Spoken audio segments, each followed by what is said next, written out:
আচ্ছা, আমাকে কি দেখা যাচ্ছে? জি স্যার, দেখা যাচ্ছে, একেবারে ক্লিয়ারলি দেখা যাচ্ছে। আচ্ছা, আসসালামু আলাইকুম প্রিয় শিক্ষার্থীরা, অনেকদিন পর মনে হয় তোমাদের সাথে আবার সাক্ষাৎ হলো আমার। আশা করি সবাই ভালো আছো আর কি। তো আজকে আমি কি আলোচনা করব তো আমি নিজেও জানি না। ভাই আমাকে একটু বলে দিলে ভালো হয় আর কি, বা ওদের কোনো প্রবলেম থাকলে তাহলে আমাকে বললে আমি হয়তো ব্যাখ্যা দিতে পারি আর কি।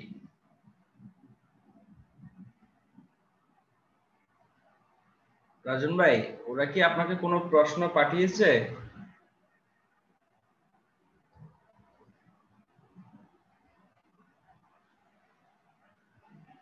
আচ্ছা, তোমরা কি আমার কথা শুনতে পাচ্ছ? জি ভাইয়া। আচ্ছা, ভাইয়া আজকের ক্লাসটা সম্ভবত আমাদের পরীক্ষার টপিকের উপরই হবে। আজকের ক্লাসটা সম্ভবত আমাদের পরীক্ষার টপিকের উপরই হবে, আমাদের তো আলাদাভাবে কোনো প্রশ্ন পাঠাইতে বলা হয় নাই। ও আচ্ছা আচ্ছা, আমি আসলে ওই বিষয়টা করতাম না আর কি, কারণ হলো আমি তো ওভাবে যাই না। তো তোমাদের কার কি টপিক আছে তাহলে আমাকে একটু লিখে দাও, কমেন্ট বক্সে দাও, আমি একটা একটা আরো বেসিক বিষয়টা আলোচনা করার চেষ্টা করি। বিনাশ ভাই, মানে এটা হচ্ছে ওদের ডিমান্ড অনুযায়ী ক্লাসটা হবে, এই কারণে ওদের কোনো প্রবলেম পাঠাইতে বলি নাই। মানে ওরা যা চাহিদা আছে এর উপর ভিত্তি করে সেটাই, ইয়েস, তোমরা যে বিষয়টা বুঝো না সেটা আমাকে টপিকের নামটা বলো, আমি তোমাদেরকে এটা আলোচনা করে দিব আর কি। কারণ এখন তো আর আসলে অনেকদিন ধরে তো তোমাদের ক্লাস নিলাম, সো প্রত্যেকটা টপিকে তো অবশ্যই কারো সমস্যা থাকার কথা না। যে টপিকটাতে আছে সেটাই বলো, আমি এটা বিস্তারিত আবার আলোচনা করব।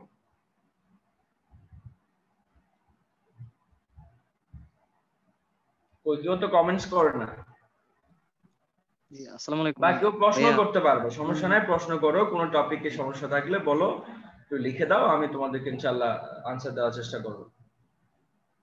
জি ভাইয়া, আমার কয়েকটা ট্রান্সলেশনে একটু সমস্যা হয়েছে। আমি গুগল ট্রান্সলেট করেছি কিন্তু এগুলো পূর্ণাঙ্গ ভাবে আসে না।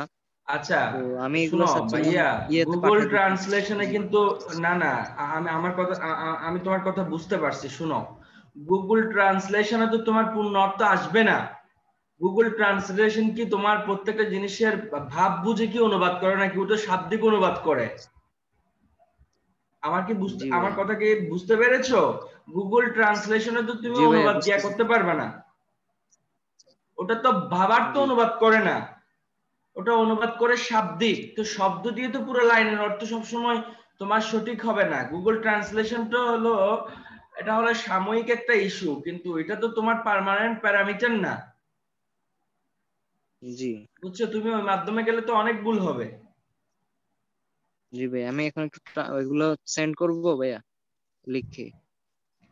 হ্যাঁ, এই জন্য এটা একজন আলোচনা করছে অ্যাডজেক্টিভ এবং সাবজাংটিভ প্রোনাউন। আচ্ছা, জান্নাত স্বামী। আচ্ছা, অ্যাডজেক্টিভটা অনেক লম্বা একটা বিষয়। এখন অ্যাডজেক্টিভের কি সমস্যা সেটা যদি তোমরা না বলো তাহলে তো স্পেসিফিক বলো অ্যাডজেক্টিভের কি নিয়ে প্রবলেম, তাহলে আমার থেকে বোঝাতে সহজ হয় আর কি। নাহলে তো অ্যাডজেক্টিভটা অনেক লং একটা আলোচনা। তুমি যদি বলো আমি শুরু থেকে শেষ পর্যন্ত অ্যাডজেক্টিভ রিলেটেড সব আলোচনা করতে পারি, কিন্তু এই সব আলোচনা কি দরকার আছে কিনা? অ্যাডজেক্টিভের উপর তোমাদের ক্লাস হয়েছে না অলরেডি একটা? আচ্ছা, আমি একটা স্ক্রিন শেয়ার দিচ্ছি, তোমরা একটু দেখো আর কি।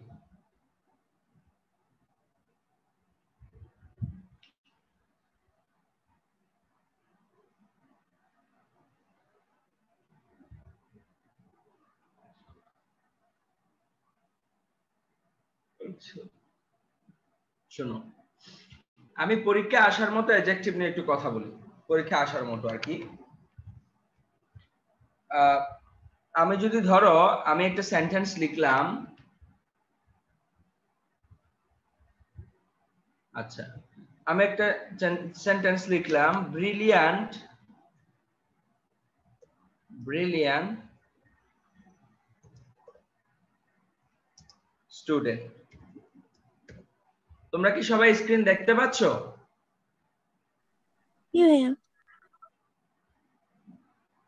আচ্ছা, ব্রিলিয়ান্ট স্টুডেন্ট কেমন? তো কেউ যদি তোমাকে প্রশ্ন করে ব্রিলিয়ান্টটা কোন পার্ট অফ স্পিচ, মানে সেটা অ্যাডজেক্টিভ, এটাকে বলা হয় অ্যাডজেক্টিভ অফ কোয়ালিটি। এটা গুণ বোঝাচ্ছে না, দোষ এবং গুণ বোঝালে তাকে বলা হয় অ্যাডজেক্টিভ অফ কোয়ালিটি। তারপর আমি যদি বলি তোমার এই যে 5 বুকস, ঠিক আছে, আমার 5টি বই আছে, এই যে এখানে একটা 5 আছে না, এই 5টাকে বলা হবে, এটা কি সংখ্যা না, এই জন্য এটাকে বলা হয় অ্যাডজেক্টিভ অফ নাম্বার, নাম্বার, ঠিক আছে। আবার আমি যদি বলি সাম সাম মানি, এখন যদি প্রশ্ন করে এই সামটা কি, এগুলোকে ডিটারমাইনারও বলা হয়। এই সামটা হলো সাম মানি, মানে কিছু টাকা, কয়টা টাকা সেটা কিন্তু নির্দিষ্ট না, অনির্দিষ্ট, কেমন, এবং সেটা একটা পরিমাপ বোঝাচ্ছে, এই জন্য এটাকে বলা হয় অ্যাডজেক্টিভ অফ কোয়ান্টিটি, কোয়ান্টিটি, ওকে। তারপর হচ্ছে তোমার, আমরা জানি দুইটা নাউন যদি পাশাপাশি বসে আগের নাউনটা অ্যাডজেক্টিভ হয়ে যায়। ঢাকা ইউনিভার্সিটি, ওকে, এই দেখো এখানে ইউনিভার্সিটি শব্দটা একটা নাউন আর ঢাকার শব্দটা একটা নাউন। এখন এই ঢাকাটা আর নাউন থাকবে না, এটা একটা অ্যাডজেক্টিভ হয়ে যাবে, তার নাম হলো নাউন অ্যাডজেক্টিভ, নাউন অ্যাডজেক্টিভ, ওকে। আবার যদি কোন একটা প্রনাউন এবং নাউন একসাথে বসে, যেমন দেখো এই যে মাই, এটা একটা নাউন প্রনাউন, বুক একটা নাউন, এখন মাইটা আর প্রনাউন থাকবে না, সেটা হয়ে যাবে প্রনোমিনাল অ্যাডজেক্টিভ, অর্থাৎ যেটা প্রনাউন থেকে গঠিত হয়েছে সেটাকে বলা হয় প্রনোমিনাল অ্যাডজেক্টিভ। অথবা এটা আরেকটা নাম হলো, এটা যেহেতু মালিকানা বোঝাচ্ছে মাই বুক, এই জন্য এটা আরেকটা নাম হলো পসেসিভ অ্যাডজেক্টিভ, ওকে। এই মোটামুটি এই কয়েকটা অ্যাডজেক্টিভ খুব গুরুত্বপূর্ণ, পসেসিভ অ্যাডজেক্টিভ অথবা প্রনোমিনাল অ্যাডজেক্টিভ, নাউন অ্যাডজেক্টিভ, এই যে তোমার কোয়ান্টিটি, কোয়ালিটি এবং নাম্বার, এই বিষয়গুলো অ্যাডজেক্টিভের প্রাথমিক প্রকার। কিন্তু দেখো আরেকটা আছে হাইপেনেটেড অ্যাডজেক্টিভ, হাইপেনেটেড অ্যাডজেক্টিভ, যেমন দেখো আমি বললাম this is a box of 10 pen or pens, তারপর আমি বললাম this is a 10 pen or pens box।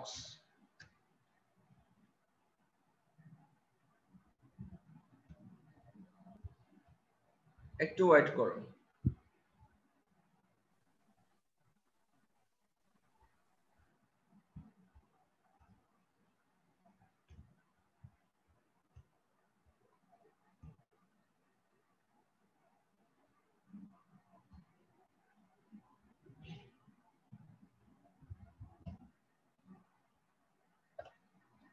আচ্ছা, তোমরা দেখতে পাচ্ছ সবাই? একটু কমেন্টস বক্সে জানাও সবাই দেখতে পাচ্ছ?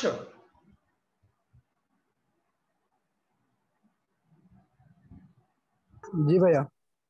হ্যাঁ, ঠিক আছে, ওকে। এখন আমাকে একটু বলো যে এখানে পেন হবে না পেন্স হবে, এটা একটা গুরুত্বপূর্ণ।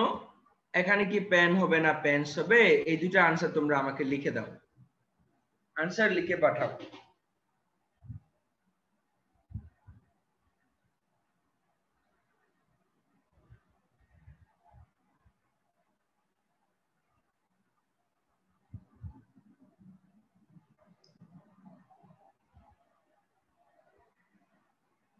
এভাবে লিখে পাঠাও, 1 pen or pens, 2 pen or pens, এভাবে লিখো, অপশন দুইটা দিয়ে লিখো।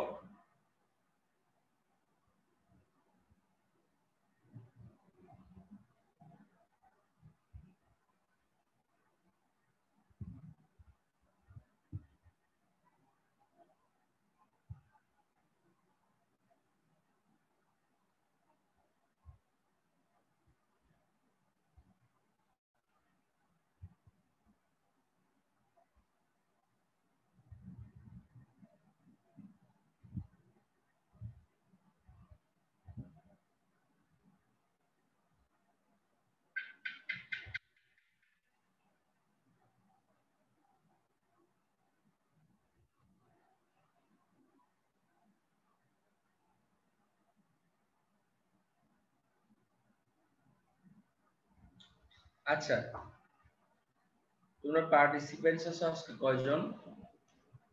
21 জন।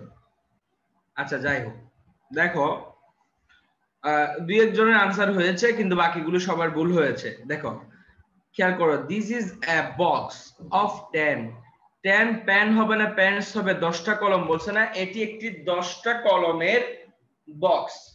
কলম তো 10টা, তো কলমের 10টা কলমে 1 পেন বললাম না পেন হতো, যেহেতু 2 থাকলেও তো এটা পেন্স হয়ে যাবে, তাহলে এখানে আনসারটা হলো পেন্স। এখন প্রশ্ন হলো কেন? কারণ হলো এই যে 10 এটা একটা অ্যাডজেক্টিভ অফ নাম্বার, আর পেন শব্দটা এখানে একটা নাউন। এই পেনটা কিন্তু এখানে নাউন হিসেবে কাজ করেছে, আর আমরা একবারের জন্য বলি নাই যে নাউন প্লুরাল হতে পারে না, নাউনই তো প্লুরাল হয় নাকি, এই জন্য এখানে হবে 10 পেন্স। ওকে, এখন সেকেন্ডটা একটু দেখো, এই যে এখানে পেনের পরে আর কোনো কিছুই ছিল না, কিন্তু এখন দেখো এখানে একটা বক্স আছে, বক্স। এই বক্স শব্দটা একটা নাউন, তো আমরা বলেছি এই যে দুইটা নাউন যদি পাশাপাশি বসে আগের নাউনটা অ্যাডজেক্টিভ হয়ে যায় তার নাম হলো নাউন অ্যাডজেক্টিভ। এই যে বক্স এটা একটা নাউন, এই প্যান্টস এই শব্দটা একটা নাউন হয়ে গেছে, তাহলে এখানে কয়টা নাউন? দুইটা নাউন, একটা বক্স আর একটা প্যান। কিন্তু এখানে আগে ছিল প্যান শুধুই নাউন, কিন্তু এখন প্যানও নাউন বক্সও নাউন, দুইটা পাশাপাশি দুইটা নাউন বসলে আগের নাউনটা আর নাউন থাকে না, সেটা একটা অ্যাডজেক্টিভ হয়ে যায়। আর মনে রাখবা অ্যাডজেক্টিভ শব্দটা কিয়ামত পর্যন্ত সিঙ্গুলার থাকবে, অ্যাডজেক্টিভ কখনো প্লুরাল হয় না, ঠিক আছে? এই জন্য এখানে 10 প্যান্টস হবে না, 10 পেন হবে, ঠিক আছে?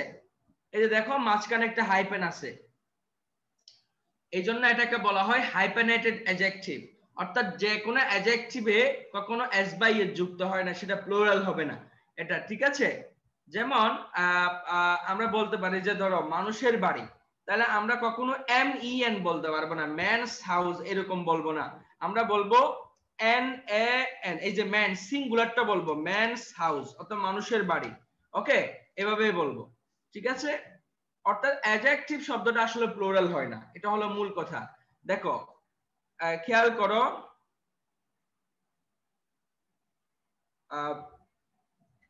তাহলে এখানে বিষয়টা হচ্ছে দেখো পেন এই শব্দটা এখানে পেন্স হয়েছে কারণ এটা ছিল নাউন, এই জন্য 10 থাকার কারণে এটা নাউনটা প্লুরাল হয়ে গেছে। আর কিন্তু এখানে 10 থাকা সত্ত্বেও নাউনটা সিঙ্গুলার হয়েছে, কারণ হলো এরপর একটা নাউন আছে বক্স, এই জন্য এই পেন শব্দটা এখানে অ্যাডজেক্টিভ হয়ে গেছে, আর অ্যাডজেক্টিভ কখনো প্লুরাল হতে পারে না। ঠিক আবার আমি যদি এরকম বলতাম these are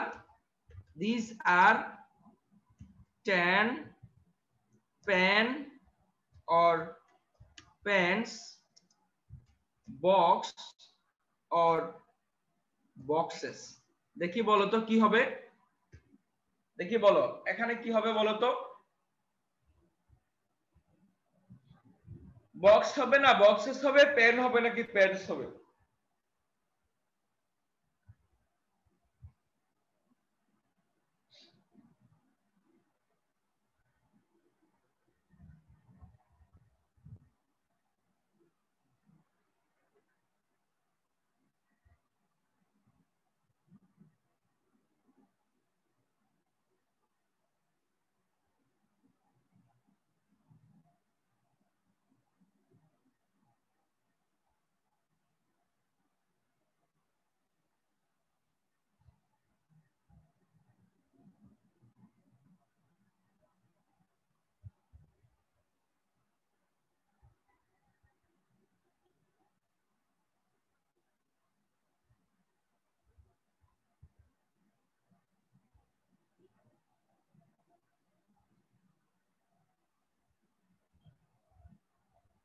আচ্ছা হ্যাঁ, দেখো এখানেও বক্স শব্দটা যেহেতু আছে তার মানে আগের এই নাউনটা প্যানটা নাউন হয়ে যাবে, তাহলে এই জন্য সরি নাউন প্যানটা অ্যাডজেক্টিভ হয়ে যাবে, এই জন্য প্যান্স হবে না প্যানই হবে, ঠিক আছে? এখানে এই যে প্যান প্যানই থাকবে।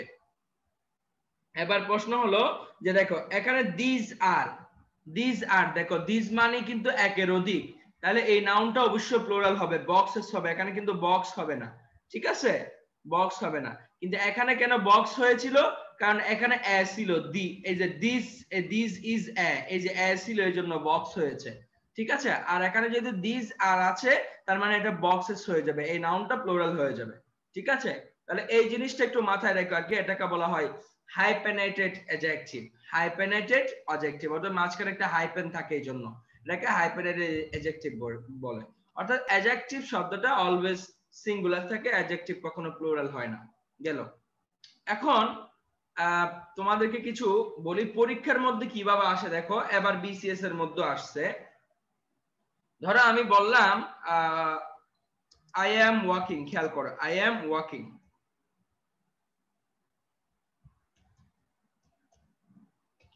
এই যে এখানে ওয়াকিং যে শব্দটা রয়েছে এটা একটা অ্যাডজেক্টিভ, এটা একটা অ্যাডজেক্টিভ। তাহলে এটা কিভাবে অ্যাডজেক্টিভ? এটা হচ্ছে অ্যাডজেক্টিভ অ্যাজ প্রেজেন্ট পার্টিসিপল, অর্থাৎ প্রেজেন্ট পার্টিসিপল হিসেবে এটা অ্যাডজেক্টিভ। ঠিক আছে, তাহলে এই ওয়াকিংটা একটা অ্যাডজেক্টিভ যেটা প্রেজেন্ট পার্টিসিপল হিসেবে।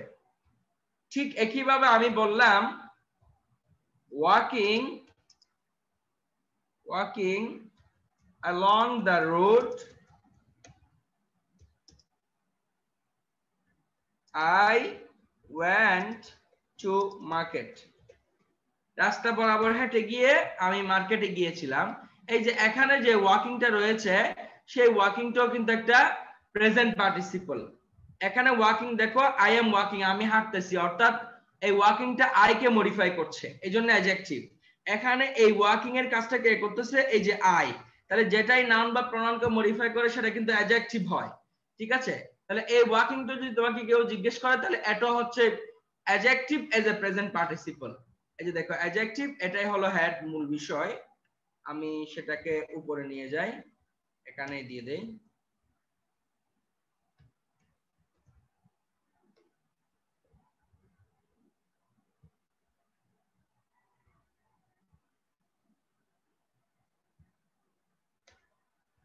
ঠিক আছে, এই যে দেখো এই সবগুলো adjective as a present participle. এরপর আমি আরো দিচ্ছি, তোমরা দেখো আমি বললাম I saw him playing in the ground, in the field, আমি তাকে মাঠে খেলতে দেখেছি। এই যে প্লেইংটা আছে না, এটা একটা প্রেজেন্ট পার্টিসিপল, এটা একটা প্রেজেন্ট পার্টিসিপল। ঠিক আছে, তাহলে এইগুলো adjective as a present participle, এগুলো কিন্তু অ্যাডজেক্টিভ হিসেবে কাজ করবে। ঠিক আছে, ওকে।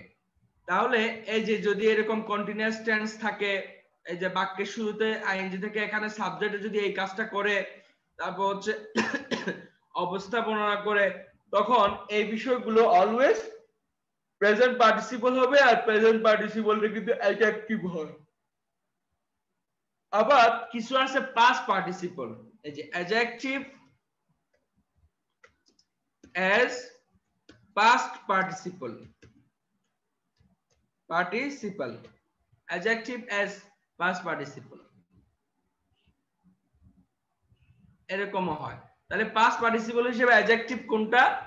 আমি বললাম I have killed a snake,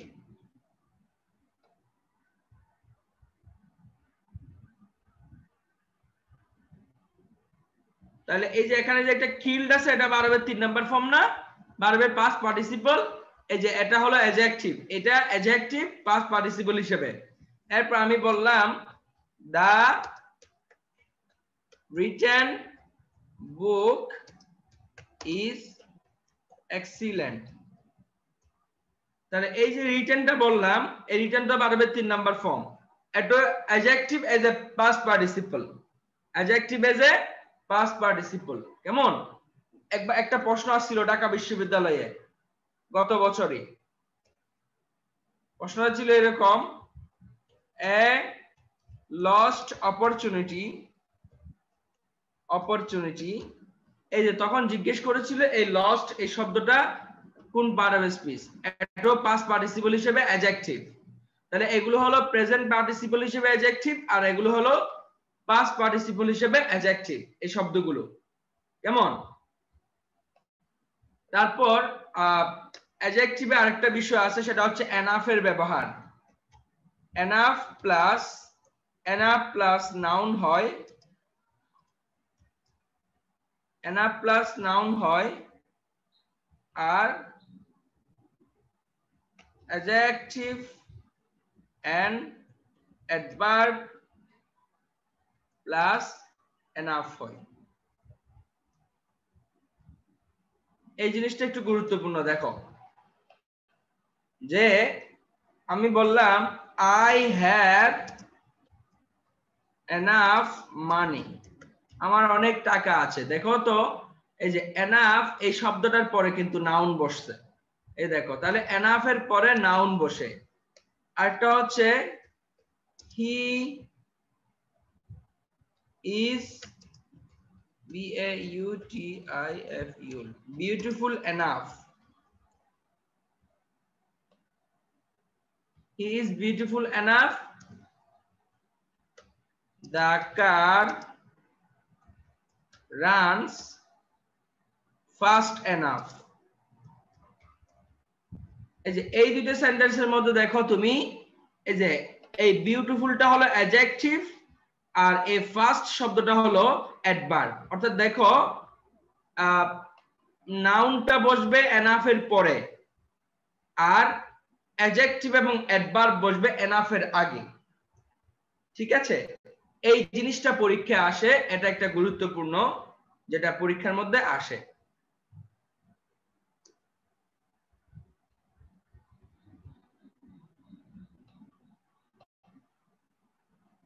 আচ্ছা,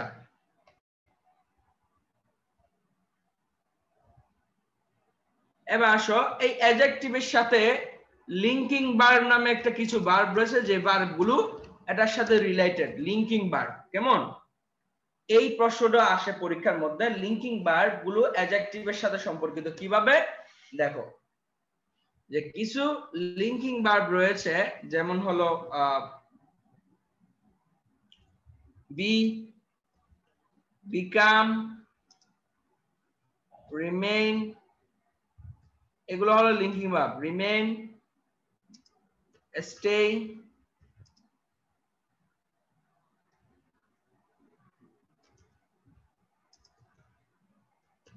appear, seem, sound, feel, look, smell, taste। ওকে, এগুলো হচ্ছে লিঙ্কিং ভার্ব আর কি। এই বি এর মধ্যে কিন্তু 5টা ভার্ব আছে, বি মধ্যে এম ইজ আর ওয়াজ আর গুলো কিন্তু আছে। কেমন, এখন একটা জিনিস খেয়াল করো, আমি বললাম হি রাইটস স্লোলি হবে, কারণ আমরা জানি এই স্লোলিটা একটা অ্যাডভার্ব, আর আমরা জানি পৃথিবীর সমস্ত ভার্বকে মডিফাই করে অ্যাডভার্ব। হি রাইটস স্লোলি, আমি বললাম হি ওয়াকস র্যাপিডলি, সে দ্রুত হাঁটে। কেমন, তাই দেখো এই যে এখন আবার র্যাপিডলি, এটা কিন্তু তোমার অ্যাডভার্ব। ঠিক আছে, তাই দেখো এখানেও শব্দটা অ্যাডভার্ব হয়েছে। আবার দেখো আমি বললাম, খেয়াল করো, আমি বললাম he,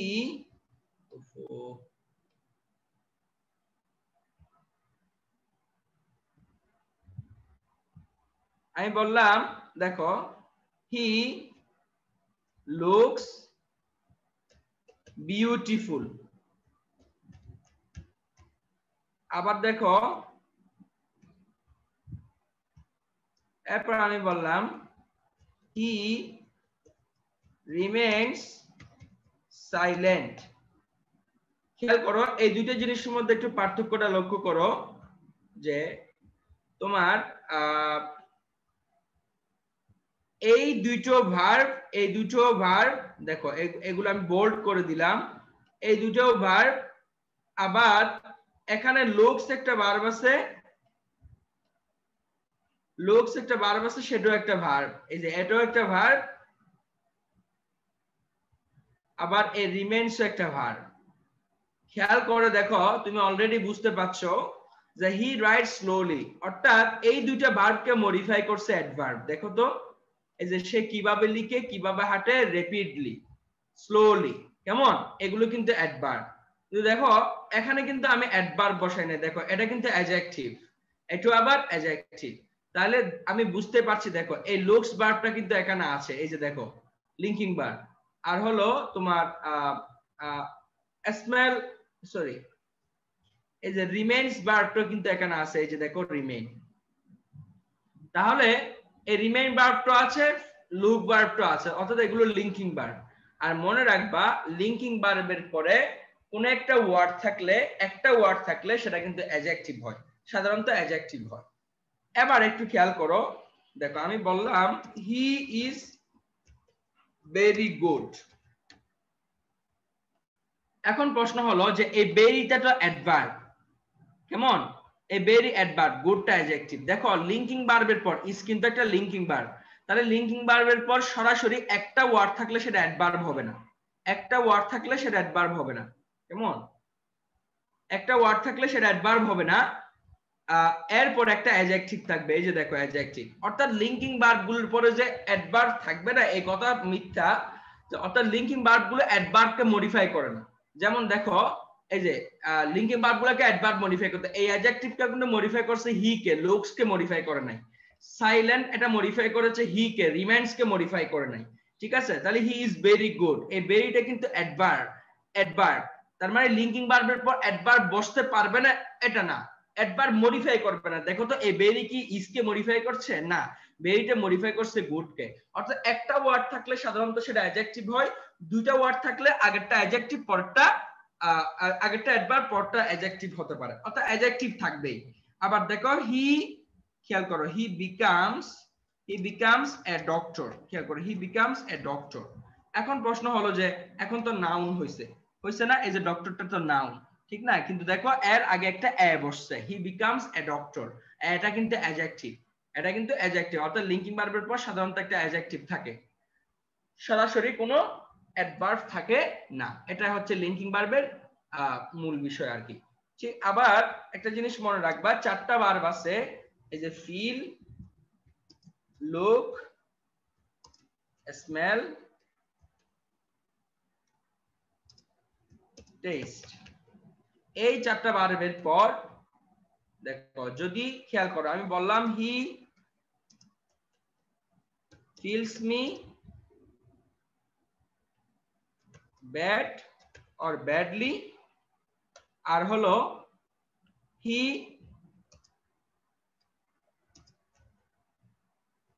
feels bad or badly.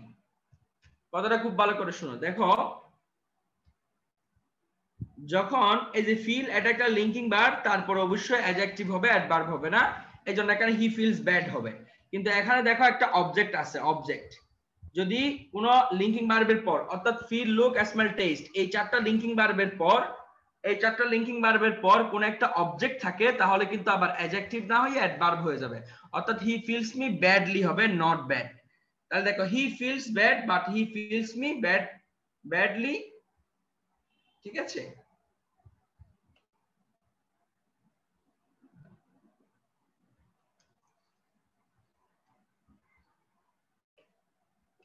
এই যে অর্থাৎ কোন যদি অবজেক্ট থাকে তাহলে কিন্তু অ্যাডজেক্টিভটা অ্যাডভার্ব হয়ে যাবে, আর যদি কোনো অবজেক্ট না থাকে তাহলে তো অবশ্যই অ্যাডভার্বই বসবে, সরি অ্যাডজেক্টিভই বসবে। এটা হচ্ছে লিঙ্কিং ভার্ব রিলেটেড মূল কথা আর কি।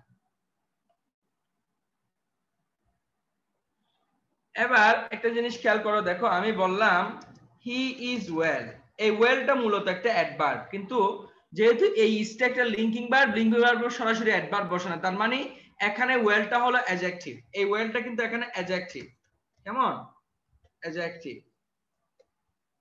আবার দেখো আমি বললাম হি প্লেস ওয়েল, অর্থাৎ সে ভালো খেলে। তাহলে দেখো তো এই ওয়েলটা এখন মডিফাই করছে কাকে, এই প্লেস কে। তাহলে যেটাই ভার্বকে মডিফাই করে সেটা কিন্তু অ্যাডভার্ব। এই ওয়েলটা হলো অ্যাডভার্ব, কিন্তু এই ওয়েলটা অ্যাডভার্ব না, এটা অ্যাডজেক্টিভ। এভাবে তোমাকে অ্যাডজেক্টিভ এবং অ্যাডভার্ব আইডেন্টিফাই করতে হবে।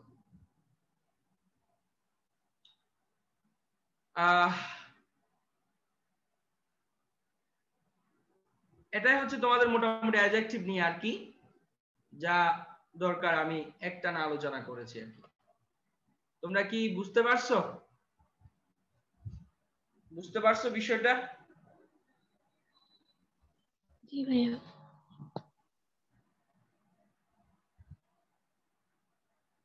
জি ভাইয়া। জি ভাইয়া। অনেকটা কি একঘেয়েমি চলে আসতেছে নাকি আলোচনা করতে করতে?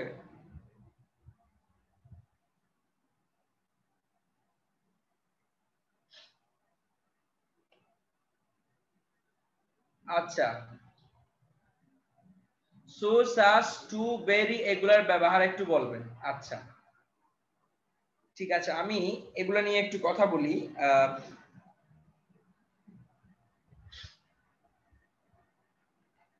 আবার তোমাদের একটা স্ক্রিন শেয়ার দিচ্ছি, এটা একটু দেখতে পারবে।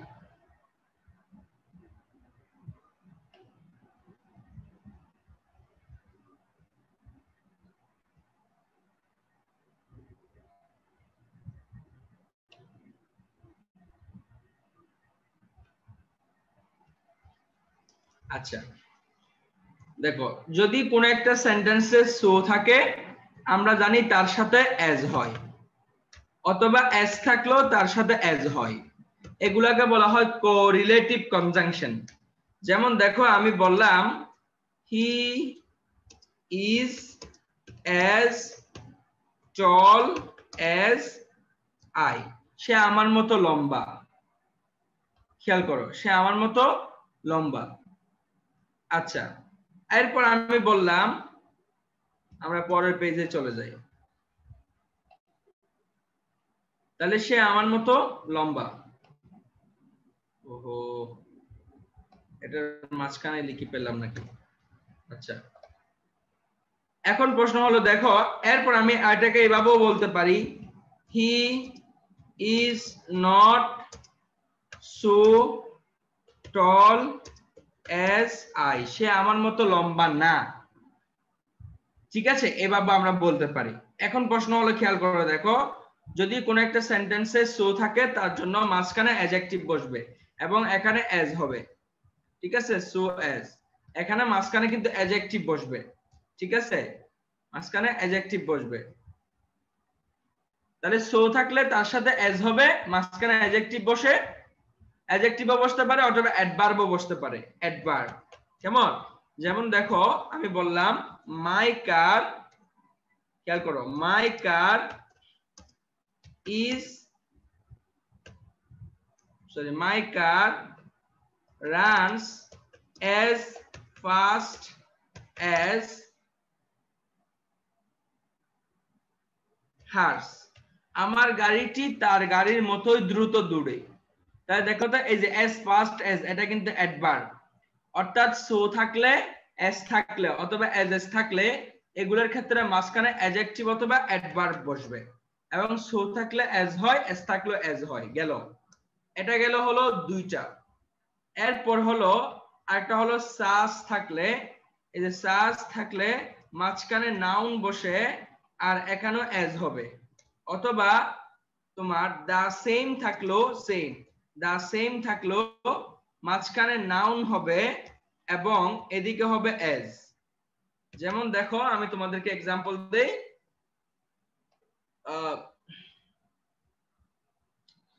যেমন দেখো আমি বললাম I need the same shirt, দেখো I need the same shirt, এই যে the same শব্দটা আছে এই জন্য the same shirt, that না হয়ে as হবে, as you bought, as you bought। এখন প্রশ্ন হলো, এখানে বস্তুর জন্য কিন্তু that হওয়ার কথা ছিল, কিন্তু না, এখানে কোনো that হবে না, as হবে। কেমন?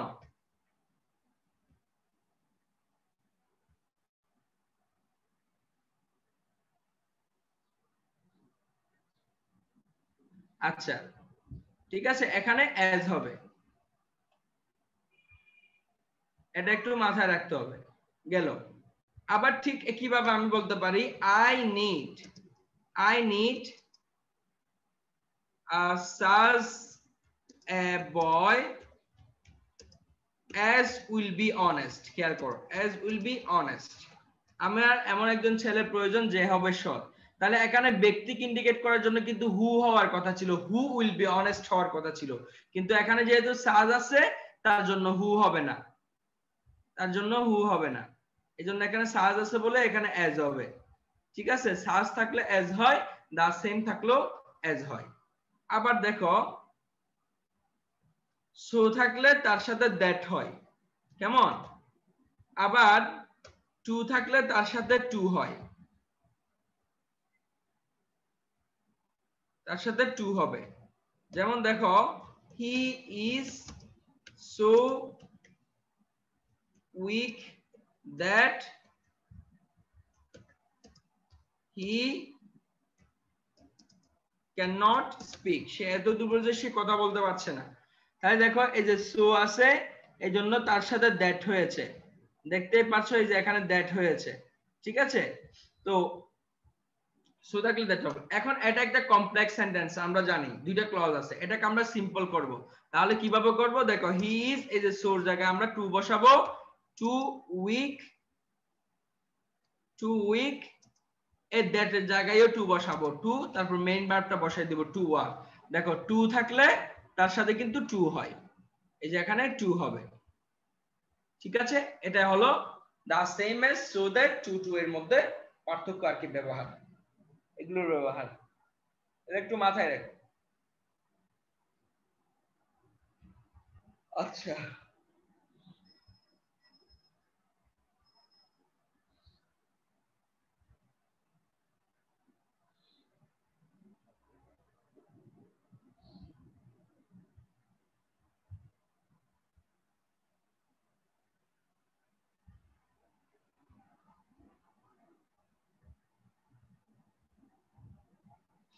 এখানে ফরহাদ হোসেন অনেকগুলো দিয়েছো, এগুলো কি? আমি তোমার কথাটা বুঝতে পারছি না, তুমি এগুলো কি বলতে চাইতেছো? জি আসসালামু আলাইকুম ভাইয়া।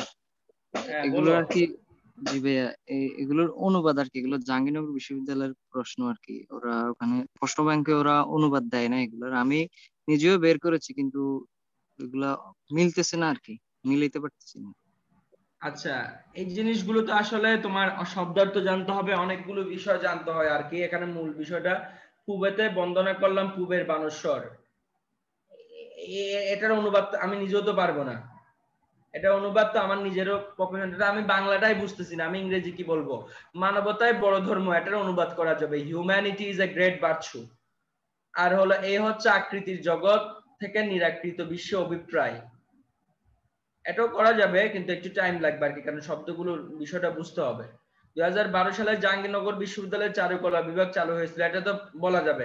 দি arts faculty was established in Jahangirnagar University in 2012, এভাবে হবে। চিত্রকলা এক ধরনের দ্বিমাত্রিক ইলিউশন, তাহলে হচ্ছে চিত্রকলাটা হলো, এটাকে বলা হয় চিত্রকলাকে বলা হয় কি জানি, চিত্রকলা ইংরেজিটা আমি ভুলে গেলাম, কারো কাছে মনে আছে? চিত্রকলা কারো কাছে কি মনে আছে শব্দটার অর্থ? এটা পারা ক্রাফটস। যাবে, চিত্রকলা এক ধরনের দ্বিমাত্রিক ইলিউশন, এটা পারা যাবে। দ্বিমাত্রিক মানে ডাইমেনশনাল আর কি, ডাইমেনশনাল ইলিউশন। চিত্রকলা ইংরেজিটা হচ্ছে আমার হুট করে মাথায় আসছে না, আমি একটু দেখি। তারপর হচ্ছে তোমার beauty is truth, truth beauty, এগুলা তো তোমার বিষয় থেকে টেক্সট বইয়ের মধ্যে আছে। Man is what he reads, এখানে man is what he reads অর্থ হলো আমার কাছে মনে হচ্ছে মানুষ যা সে বুঝতে পারে। Modernity is not a global phenomena, modernity মানে হচ্ছে আধুনিকতা, এটা কোনো বৈশ্বিক বিষয় না। ফেনোমেনন মানে বিষয়, কমন ব্যাপার। Our cultural aspect are reflected in the art of Nakshikantha, আমাদের আমাদের আমাদের সাংস্কৃতিক দৃষ্টিভঙ্গি নকশিকাতার মধ্যে, নকশিকাতা শিল্পের মধ্যে আমাদের সাংস্কৃতিক দৃষ্টিভঙ্গি প্রতিফলিত হয়, এটা অর্থ। To be or not to be, that is the question. এটা হোক কিংবা না হোক, এটাই হলো প্রশ্ন। এটা আসলে ওই হ্যামলেটের একটা প্রশ্ন, এটা হ্যামলেট, শেক্সপিয়ারের একটা হ্যামলেট কবি আছে, ট্র্যাজেডি আছে, ওটার একটা line, to be or not to be, that is the question. It is my soul that calls upon my name. এটি আমার আত্মা, যেটি আমাকে স্মরণ করে আর কি, যেটি আমার, আচ্ছা দেখি আমি একটু চিত্রকলা।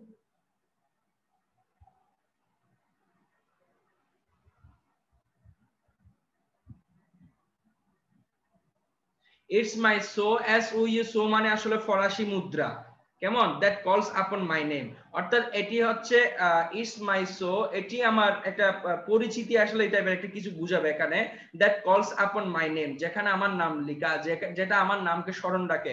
মানে এটা এমন একটা জিনিস, দাতব মুদ্রা, যেটা দেখে আসলে তৎকালীন শাসকদের বিভিন্ন ছবি দাতব মুদ্রার মধ্যে থাকতো, যেটা দেখে বোঝা যেত যে এটা অমুক শাসকের, অমুক অমুক শাসকের এটা। এভাবে তার মানে তার কল আপন মানে এখানে আসলে স্মরণ করা আর কি, মাই নেম, যেটা আমার নাম স্মরণ করিয়ে দেয় বা আমাকে মনে রাখে। আচ্ছা, চিত্রকলা ইংরেজি হলো পেইন্টিং হয়।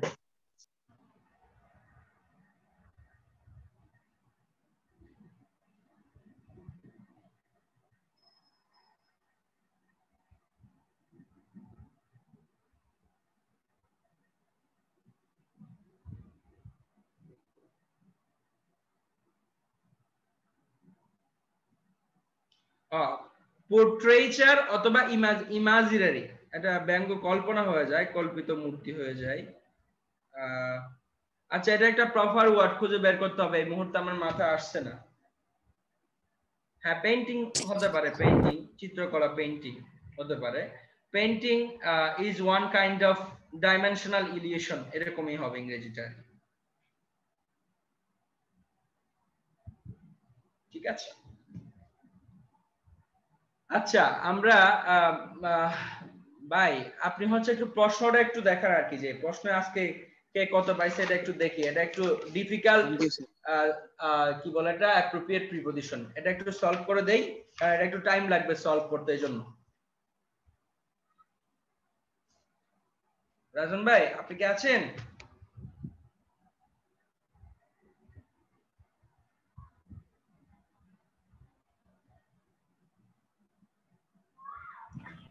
রাজন ভাই? হ্যাঁ হ্যাঁ, আসতেছে আসতেছে, হ্যাঁ, একটু ওয়েট। ঠিক আছে ঠিক আছে, একটু একটু শেয়ার করেন না। জি মিনহাজ ভাই, মিনহাজ ভাই হ্যাঁ আসসালামু আলাইকুম। জি ভাই, আমি একটু মিউট মিউট করে রাখছিলাম ভাই। মিনহাজ ভাই। হ্যাঁ হ্যাঁ, আমি শুনতে পাচ্ছি। জি ভাই, আমাকে ডেকেছিলেন? হ্যাঁ হ্যাঁ, বলছি যে প্রশ্নটা একটু মানে স্ক্রিনে শো করেন, ওই যে আমি আপনি এটা সলভ করবো তো, আপনি এটা শেয়ার একটু টাইম করতে লাগবে পারবেন? সলভ করতে, এই জন্য। ভাই আপনি কি শেয়ার করতে পারবেন একটু? আপনি শেয়ার করলে ভালো হয়, আপনার কাছে তো আছে। ও আচ্ছা আচ্ছা, দাঁড়ান ওকে, আমি থ্যাংক ইউ একটু, ভাই। হ্যাঁ।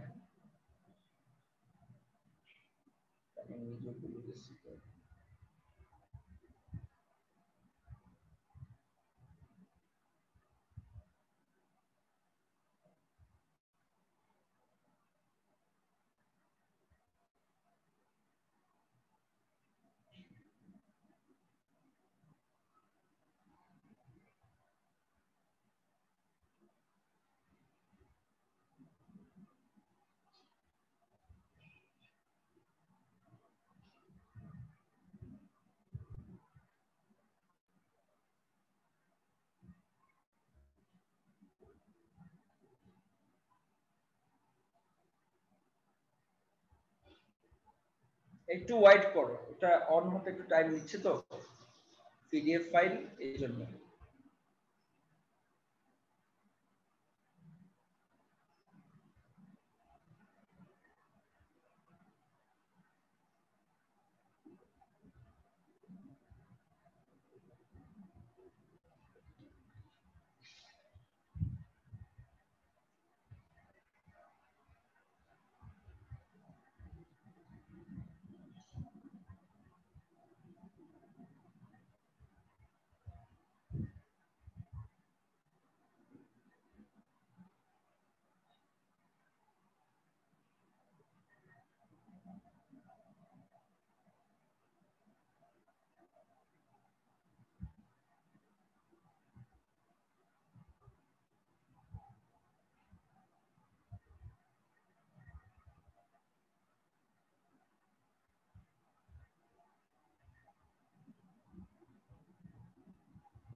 আচ্ছা, তোমরা কি স্ক্রিনটা দেখতে পাচ্ছ নাকি? আমি কি স্ক্রিন শেয়ার দিয়েছি? জি, স্ক্রিন শেয়ার করা আছে, আপনার ফাইলগুলো দেখা যাচ্ছে। ঠিক আছে, ঠিক আছে, ওকে। আচ্ছা, তোমরা এটা কাজ করো, আমি তোমাদের একটু মতামত দিতে, এখানে আমি কনফিউজড ইস্যুগুলো নিয়ে আসছি। আচ্ছা, আমি আবার একটু শেয়ার দিচ্ছি, এখানে মেসেজগুলো দেখতে হয় তো, একটু ওয়েট করো।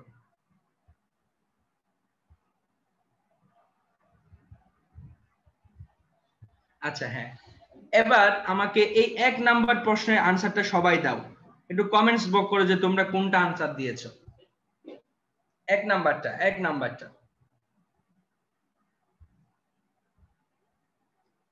দেখি, প্রত্যেকেই নিজের আনসারটা একটু দাও।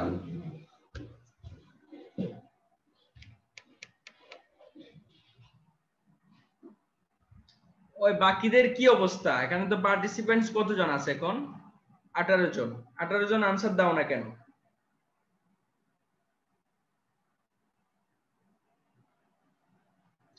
দেখো, এই যে দেখো, দুইটাই কিন্তু সেম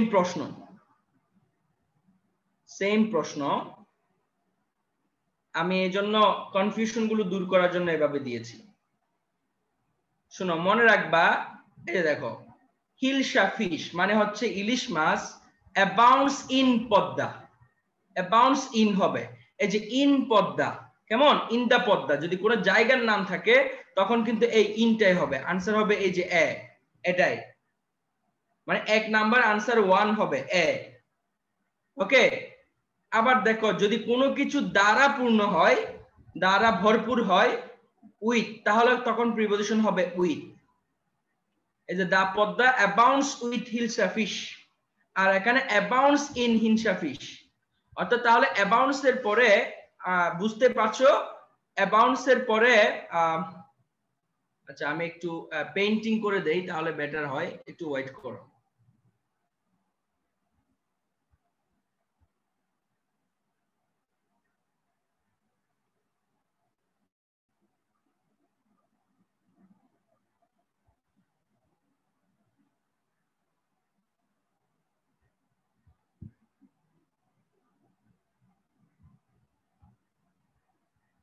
এই যে 1 এর আনসার হবে এ, আর এখানে হবে উইথ, ঠিক আছে? তাহলে দেখতে পাচ্ছ, মনে রাখবা যে তোমার যখন কোনো কিছুর মধ্যে পূর্ণ হবে তখন অ্যাবাউন্ডস ইন হয়, abounds in Padma, abounds in the pond, পুকুর, অ্যাবাউন্ডস ইন দা সি, এভাবে তোমার হবে।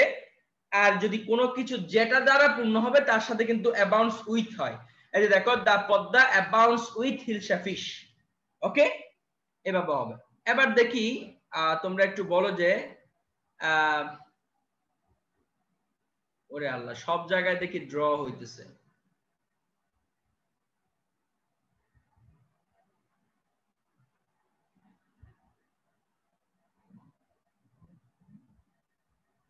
এই 3 এবং 4 নাম্বারটা বলো, 3 4 বলো, 3 নাম্বার এবং 4 নাম্বার কি হবে বলো।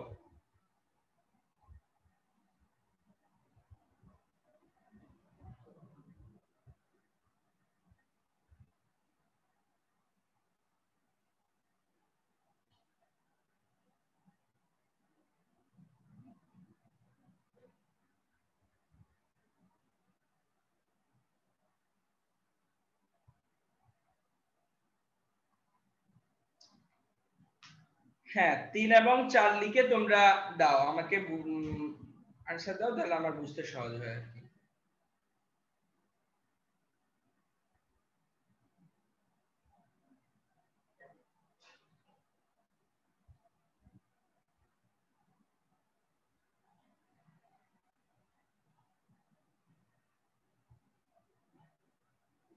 দেখো, এই এন্ট্রাস্টেড শব্দের অর্থ হলো কারো উপর আস্থা রাখা, বিশ্বাস রাখা।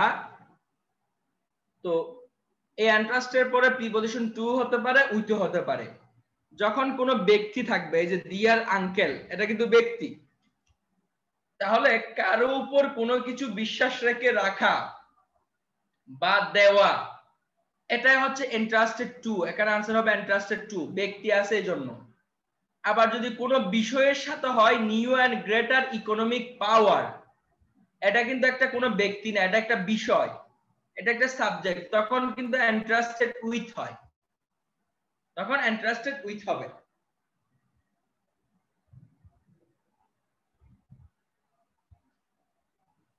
আশা করি বুঝতে পেরেছো।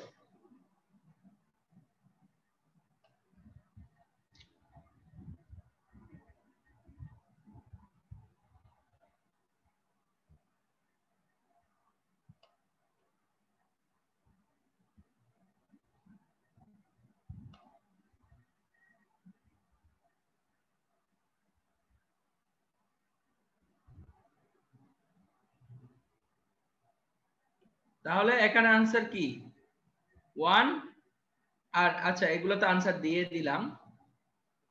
ওকে,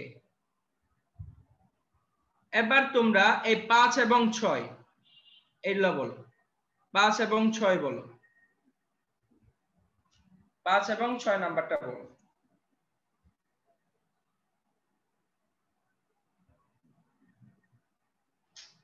সরি,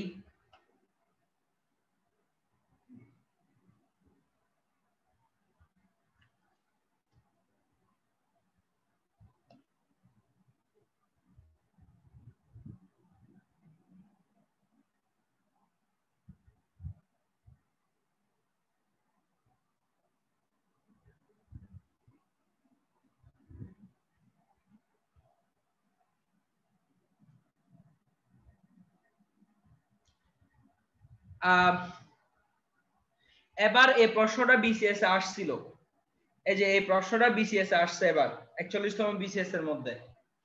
আচ্ছা আমি এখানে দেখো, যখন কোন একটা ফিজিক্যাল, এই যে রুম, এটা একটা ফিজিক্যাল, যখন কোন রুমে প্রবেশ করবা, যখন রুমে প্রবেশ করবা ফিজিক্যাল কোন বিষয়ের সাথে, তখন নো প্রিপজিশন, কোন প্রিপজিশন বসবে না। এই যে আনসার হলো 5 এর আনসার হলো সি, কেমন? এই যে সি নাম্বারটা হলো 5 এর আনসার, ঠিক আছে? এই যে এটা সি নাম্বারটা আনসার, ঠিক আছে?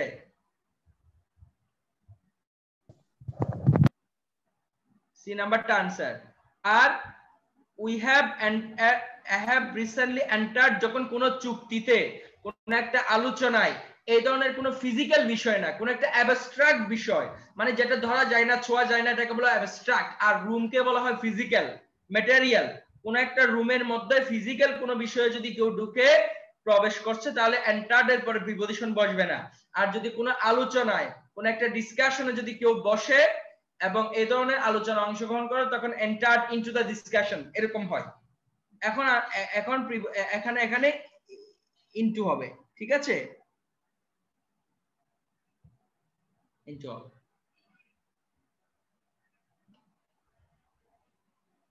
তাহলে এখানে আনসার হলো ইন,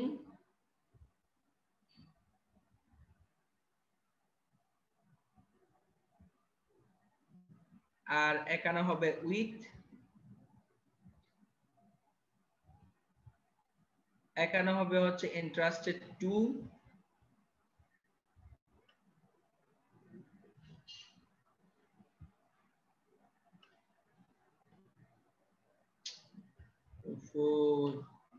দুঃখ, এখানে হবে টু, আর এখানে হবে ইন্টারেস্টেড উইথ।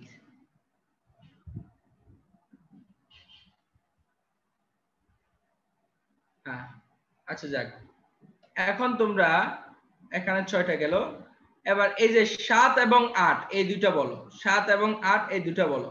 7 নাম্বার এবং 8 নাম্বার, 7 লিখে আনসারটা দাও, 8 নাম্বার লিখে আনসারটা লিখে পাঠাও।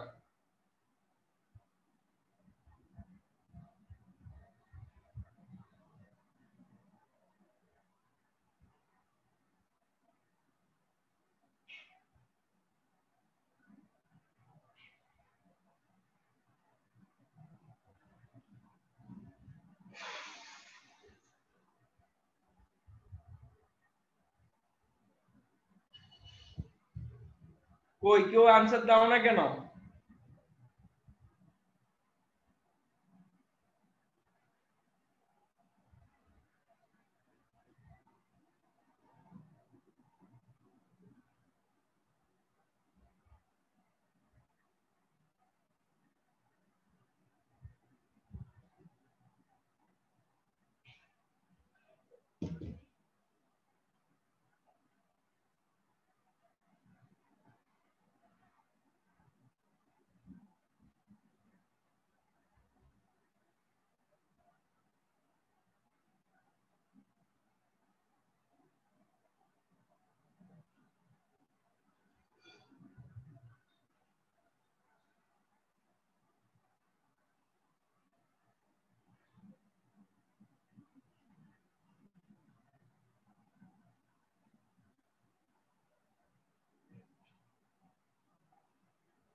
আচ্ছা শোনো, দেখো এই যে এখানে একটা আর্টিকেল দি আছে না, এই যে ফোনের আগে একটা আর্টিকেল দি আছে, আর্টিকেল দি, আর এখানে কিন্তু কোনো আর্টিকেল দি নেই। দেখো তো এই যে এখানে কোনো আর্টিকেল দি আছে কিনা, নেই।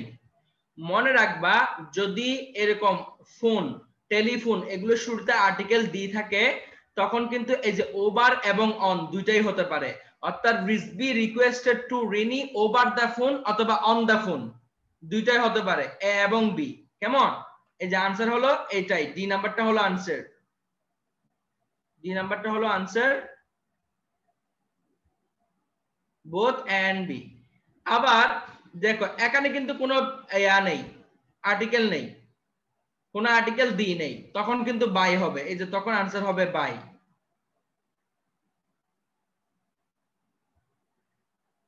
তখন আনসার হবে বাই। অর্থাৎ যদি বলা হয় দেখো দি আর্টিকেল দি যদি থাকে তখন অন দা ফোন অথবা ওভার দা ফোন, আর যদি আর্টিকেল দি না থাকে তখন কিন্তু বাই দা ফোন।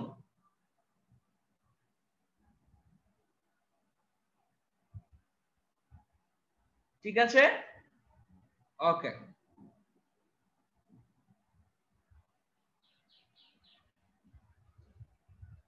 এবার বলো এগুলো বলো, 9 নাম্বার, 9 নাম্বারটা বলো। শুনো, এমফাসাইজের পরে এখানে কোনো প্রিপজিশন বসবে না, এই যে নো প্রিপজিশনটা হলো আনসার। এমনি এমফাসাইজের পর সাধারণত প্রিপজিশন অন হয়, কিন্তু এই সেন্টেন্সে কোনো প্রিপজিশনের পরে emphasize the necessity of arriving early, এখানে কোনো প্রিপজিশন হবে না। তাহলে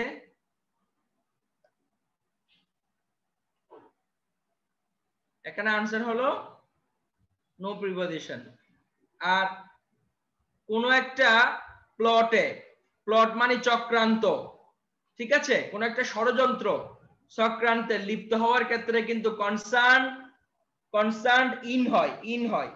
কেমন? 8 men were concerned in the plot, এই যে ইন হবে এখানে আনসারটা।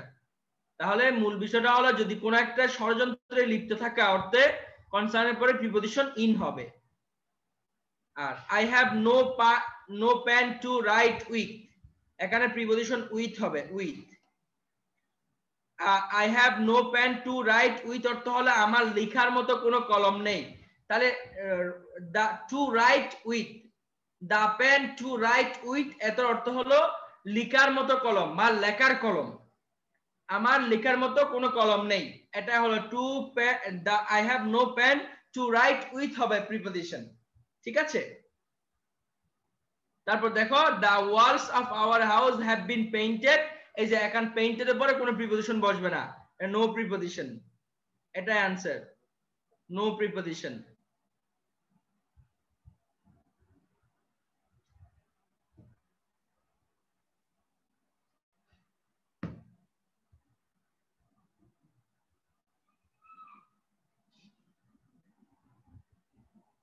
এবার বলো 13 নাম্বারটা বলো, 13 নাম্বারটা বলো দেখি, आंसर দাও।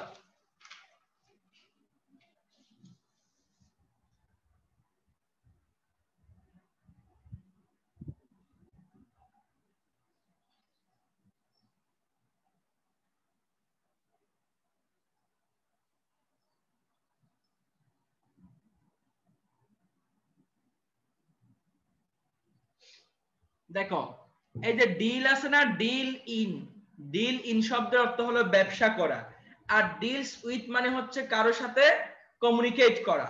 তাহলে এখানে आंसर হবে এই যে এক নাম্বারটা आंसर 1।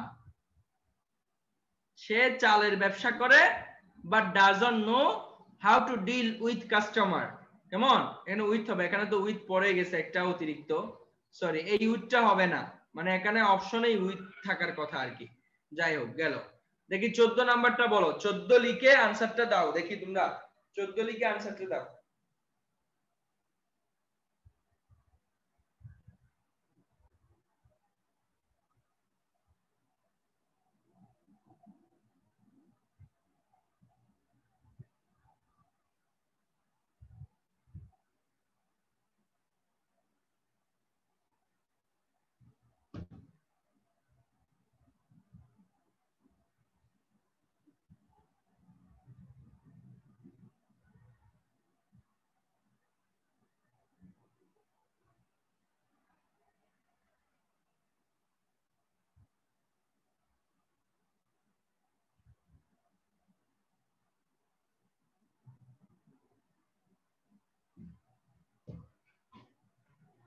কি আনসার দাও না কেন? 14 নাম্বার সবাই আনসার দাও।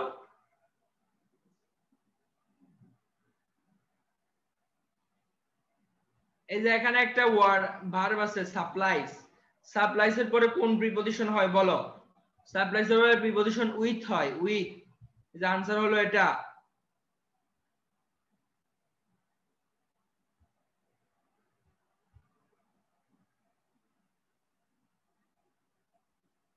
সাপ্লাইজ উইথ হবে। এবার দেখি 15 নাম্বারটা বলো, 15 নাম্বার আনসার বলো, 15 নাম্বার। দেখি তোমরা কি দিয়েছো, 15 নাম্বারটা কি দিয়েছো দেখি।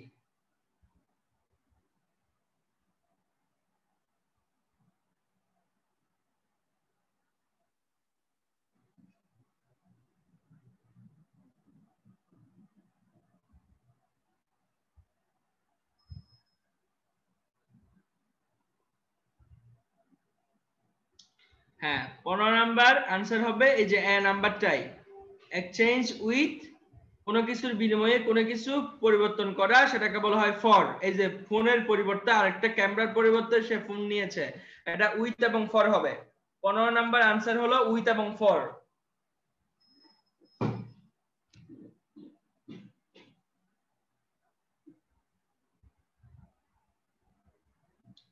এবার দেখি 16 এবং এই যে দেখো এখানে একটা মিস্টেক হয়েছে, এই দুইটা একত্রে আনসার কি হবে বলো? 16 17 এখানে আর কি আনসার কি হবে বলো? 16 এবং এরপরটা 16 ধরো, দুইটাই 16 হয়ে গেছে আর কি, ভুল হয়েছে।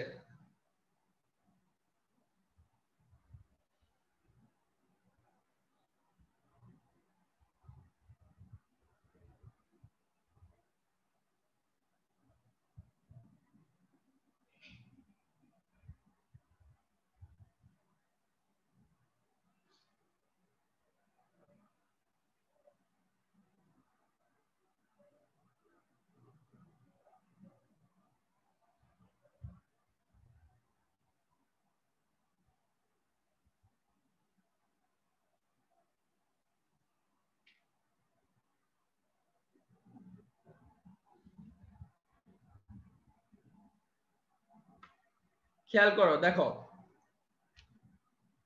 কল ইন, এই যে কল ইন এটা অর্থ হলো কাউকে ডেকে আনা, ডেকে আনা। কল ইন এ ডক্টর, একজন ডাক্তার ডেকে আনো, he is in serious condition, সে খুব খারাপ অবস্থায় আছে। তাহলে এখানে ডেকে আনতে বলা হয়েছে, তাহলে কাউকে গিয়ে ডেকে নিয়ে আসার ক্ষেত্রে কল ইন বসে। আর কল অন, এই যে কল অন শব্দের অর্থ হলো সাক্ষাৎ করা, কারোর সাথে সাক্ষাৎ করা। তাহলে বলছে ambassador called on the president, ambassador প্রেসিডেন্টের সাথে সাক্ষাৎ করেছিল। এজন্য এখানে হবে ইন আর এখানে হবে অন। আনসার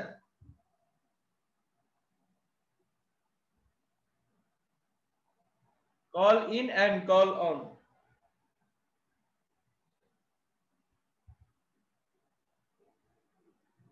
এরপর বলো,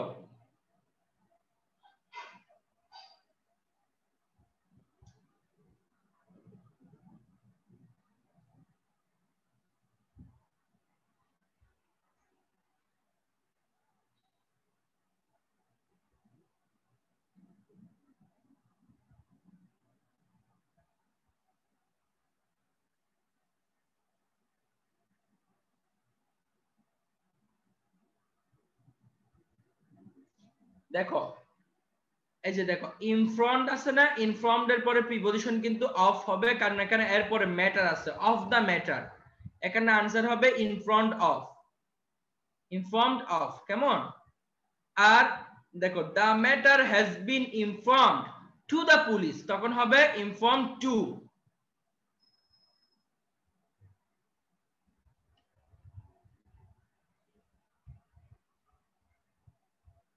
ঠিক আছে, এই যে he informed the police of the matter and the matter has been informed to the police. কেমন? যখন পুলিশকে জানাইছে তখন টু দা পুলিশ, আর যখন বিষয়টি সম্পর্কে জানাইছে তখন অফ দা ম্যাটার হবে। দেখছো, অফ দা ম্যাটার হবে।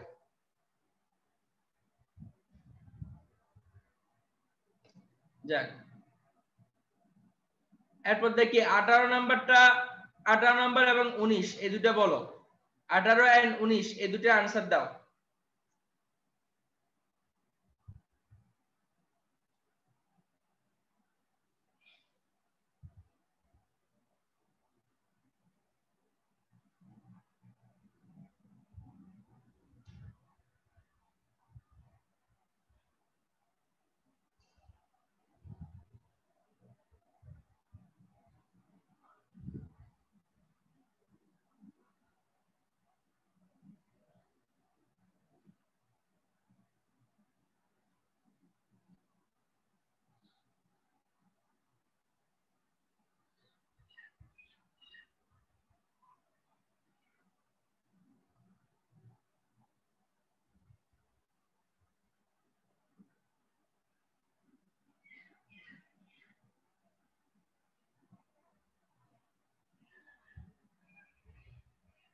দেখো দা পুলিশ রোলড আউট হবে এখানে, আউট, রোলড আউট মানে বাতিল করা। পুলিশ রোলড আউট বাতিল করে দিয়েছিল, রোলড আউট মানে অর্থ বাতিল করে দেওয়া। The possibility that he was murder, সে যে মার্ডার হয়েছে সেইটা সম্ভাবনাটা পুলিশ বাতিল করে দিয়েছে, মানে সে যে অভিযোগটা করেছিল সেটা সে পুলিশরা বাতিল করে দিয়েছে, কারণ রোলড আউট হবে। আর পুট অ্যাসাইড শব্দের অর্থ হলো সঞ্চয় করা, এখানে অ্যাসাইড হবে, অ্যাসাইড। বাবা তার মেয়ের জন্য টাকা সঞ্চয় করেছিল, পুট অ্যাসাইড মানে সঞ্চয় করা। তাহলে এখানে 18 এর आंसर হবে আউট আর 19 এর आंसर হবে অ্যাসাইড, পুট অ্যাসাইড।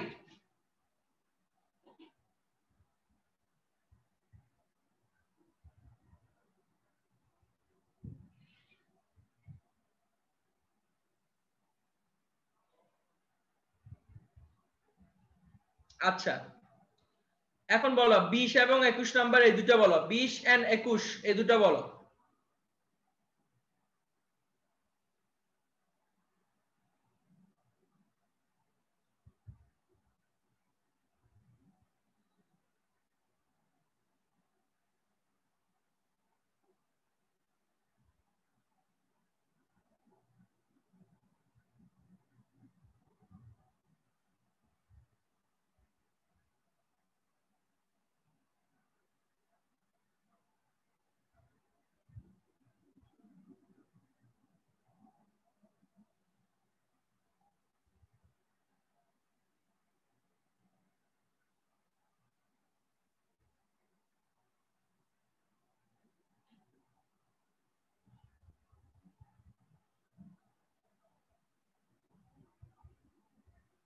আচ্ছা দেখো বেনিফিশিয়াল এর পরে কিন্তু প্রিপজিশন টু হয়, তাহলে आंसर হবে টু।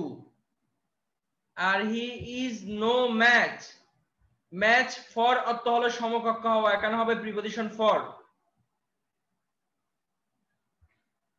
ম্যাচ ফর অর্থ হলো সমকক্ষ হওয়া, he is no match for me.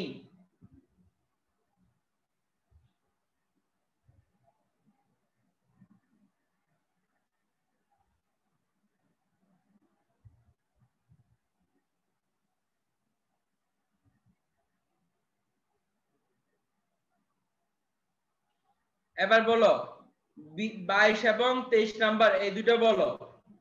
23 22 23 এই দুটো বলো।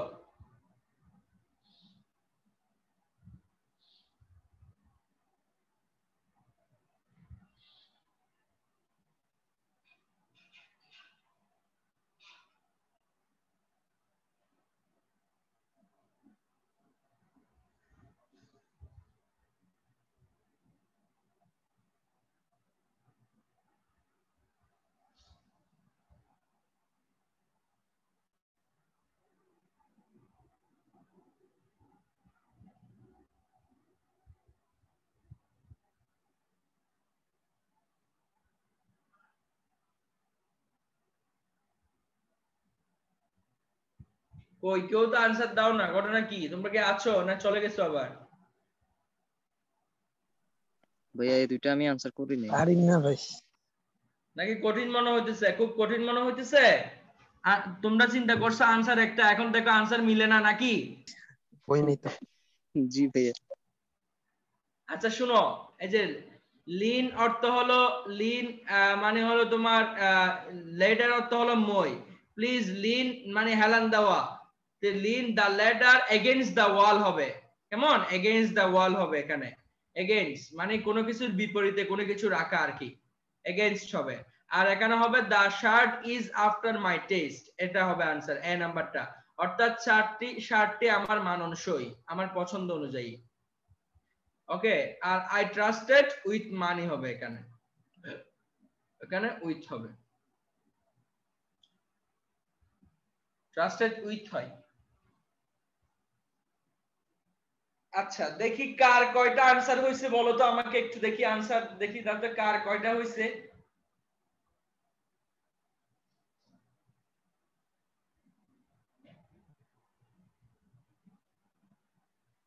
হিসাব করে দেখি তোমাদের একটু মার্কসটা 19 লিখে নাম্বারটা একটু পাঠাও, দেখতে সেন্ড চাই করো।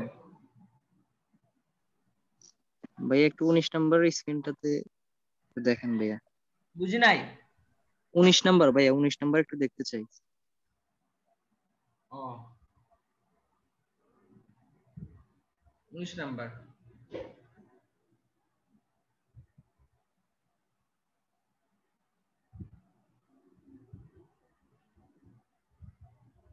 জি থ্যাংক ইউ ভাইয়া। আচ্ছা তোমরা 1 নাম্বার থেকেই দেখতে পারো কার কয়টা হয়েছে।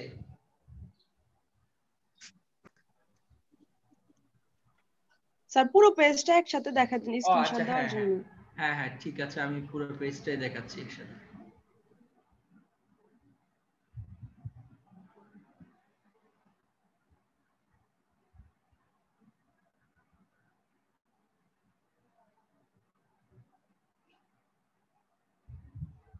আশা করি 12টা দেখতে পাচ্ছ না?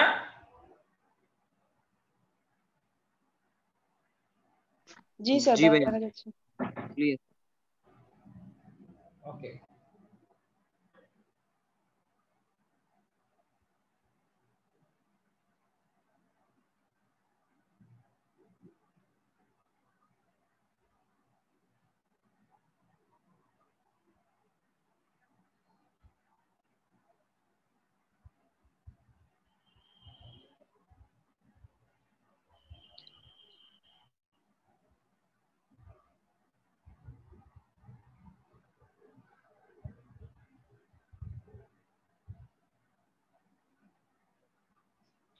এটা শেষ, এটা কাউন্ট করা শেষ।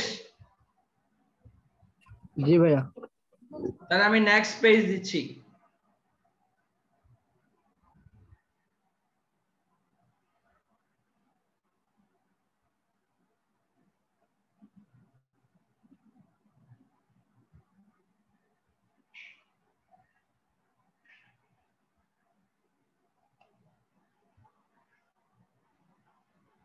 এ দেখো, এটা দেখো,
এই কাউন্ট হইছে? তোমরা কি কাউন্ট করছো?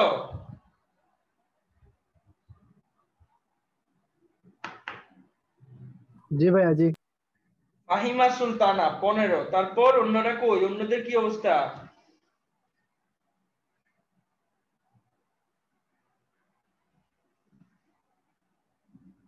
এই কেউ মিথ্যা কথা বলবা না কিন্তু।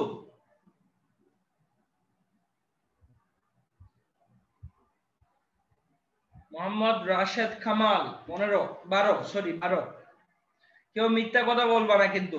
আমার এখানে মিথ্যা বলে ক্রেডিট নেওয়ার দরকার নাই।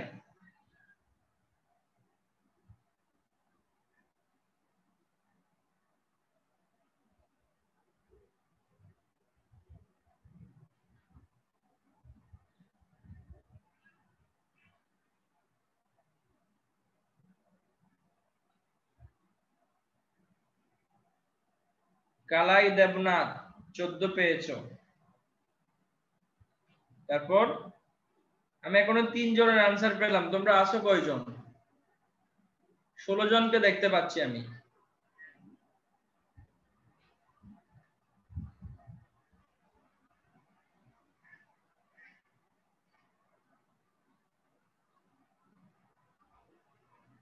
আয়েশা সিদ্দিকা 16।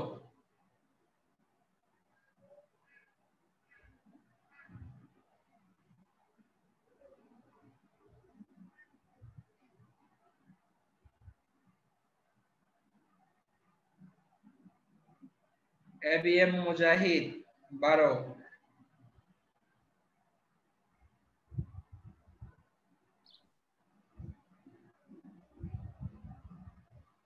আর অন্যদের যারা এখনো দাও নাই তাদের কি, তারা কি কমেন্টস করতে পারো না, নাকি এখনো গোনা শেষ করতে পারো নাই?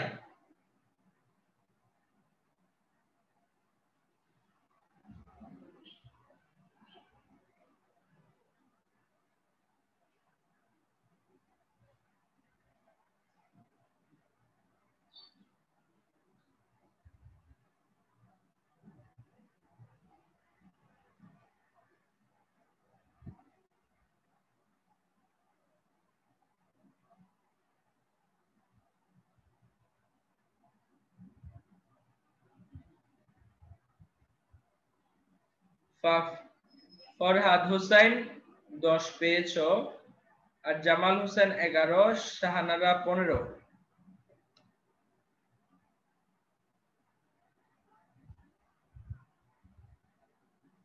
একজন এক্সাম দেয় নাই।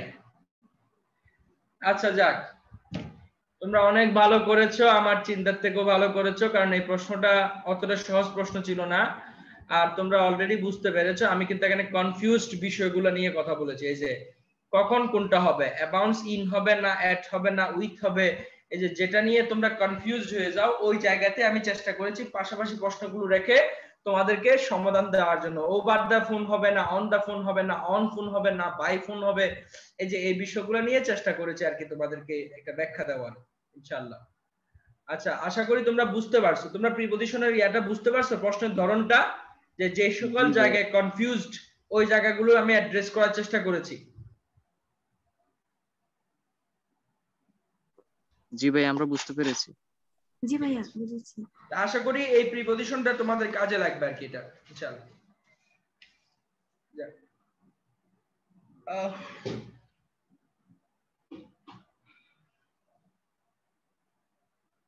কপি 6 পেয়েছো, সমস্যা নাই।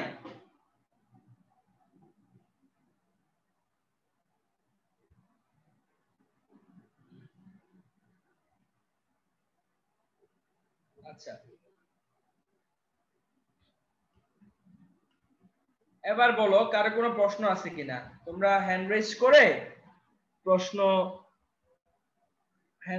প্রশ্ন করতে পারবে আর কি।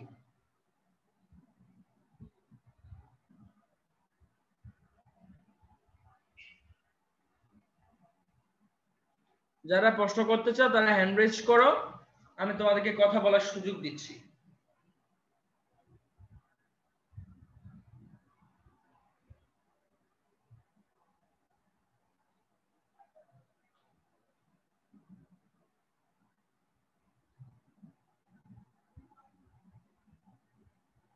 হ্যাঁ, লাভলি আক্তার বলো।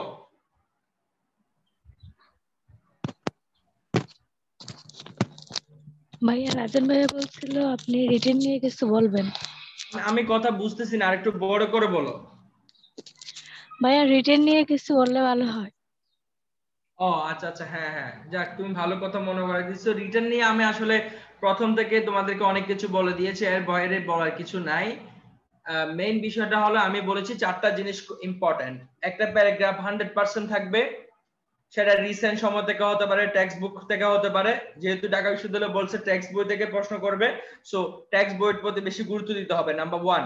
সেকেন্ড নাম্বার অবশ্যই ট্রান্সলেশন থাকবে। Third number summary. Fourth number হলো সেন্টেন্স মেকিং। ঠিক আছে, এই বিষয়গুলো গত বছর যে যে টপিকগুলো আসছে ওই টপিকগুলো দেখতে হবে, ওই প্রশ্নগুলো দেখতে হবে। যে যে ইউনিটে পরীক্ষা দিবা গত বছর ঢাকা বিশ্ববিদ্যালয়ে সেই ইউনিটে যে এরকম প্রশ্ন হয়েছে ঠিক সেই অ্যাঙ্গেলে প্রিপারেশন নিবা। আর যে টপিকগুলো ওনারা বলেছে, নাম্বার 1।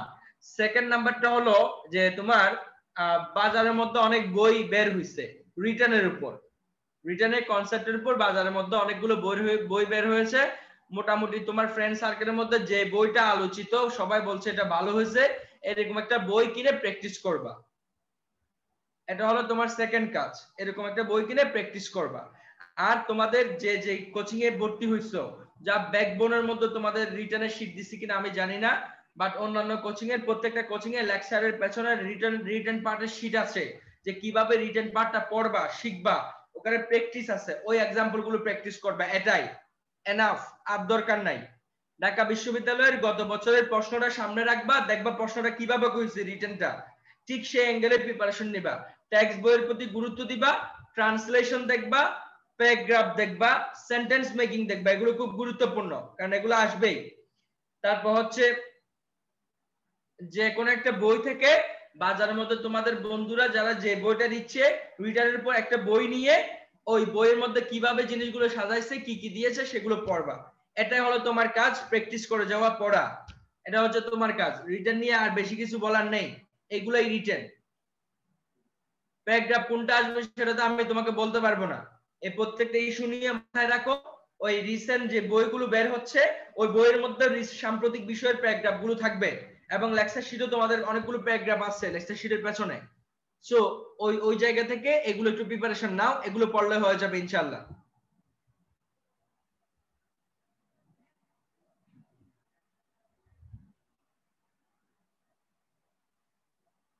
এই ডিসকাসের পরে প্রিপজিশন বসবে না। এখানে কিছু বসবে না?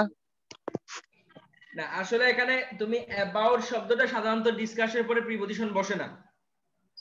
জি ভাইয়া, জি আমি এই দুইটার মধ্যে কনফিউজড, মানে অ্যাবাউট হবে নাকি কিছু হবে না, এটা নিয়ে আমি চিন্তা ছিলাম।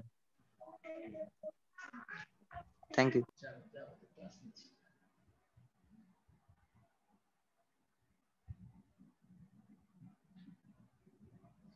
ক্লাস নিচ্ছি তো, হ্যাঁ ক্লাস নিচ্ছি, তুমি আসো পরে, স্টেপ করা যাবে না এখন, না এখন দেখলাম না, কাউকে দেখা যায় না। আচ্ছা তোমার আর কোনো প্রশ্ন আছে? না স্যার, আর কোনো প্রশ্ন নেই, ধন্যবাদ স্যার। যাও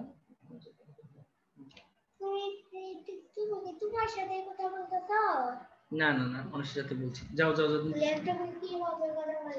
যাও। ও আমাকে জিজ্ঞেস করছে যে আমি আমার সাথে কথা বলছি কিনা, ডিস্টার্ব হতেছে, ওকে একটু নিয়ে যান, পড়াচ্ছি যে, যাও যাও।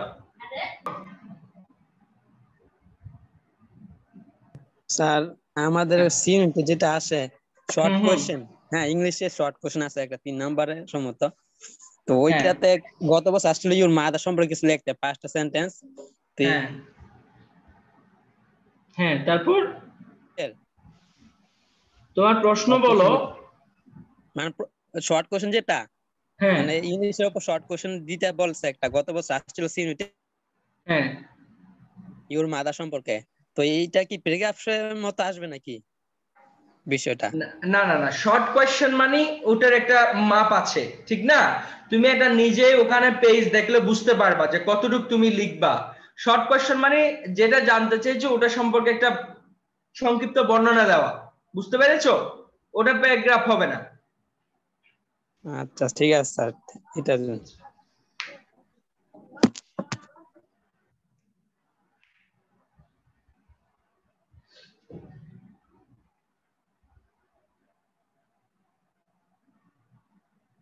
আচ্ছা, আর কারো কোনো কিছু?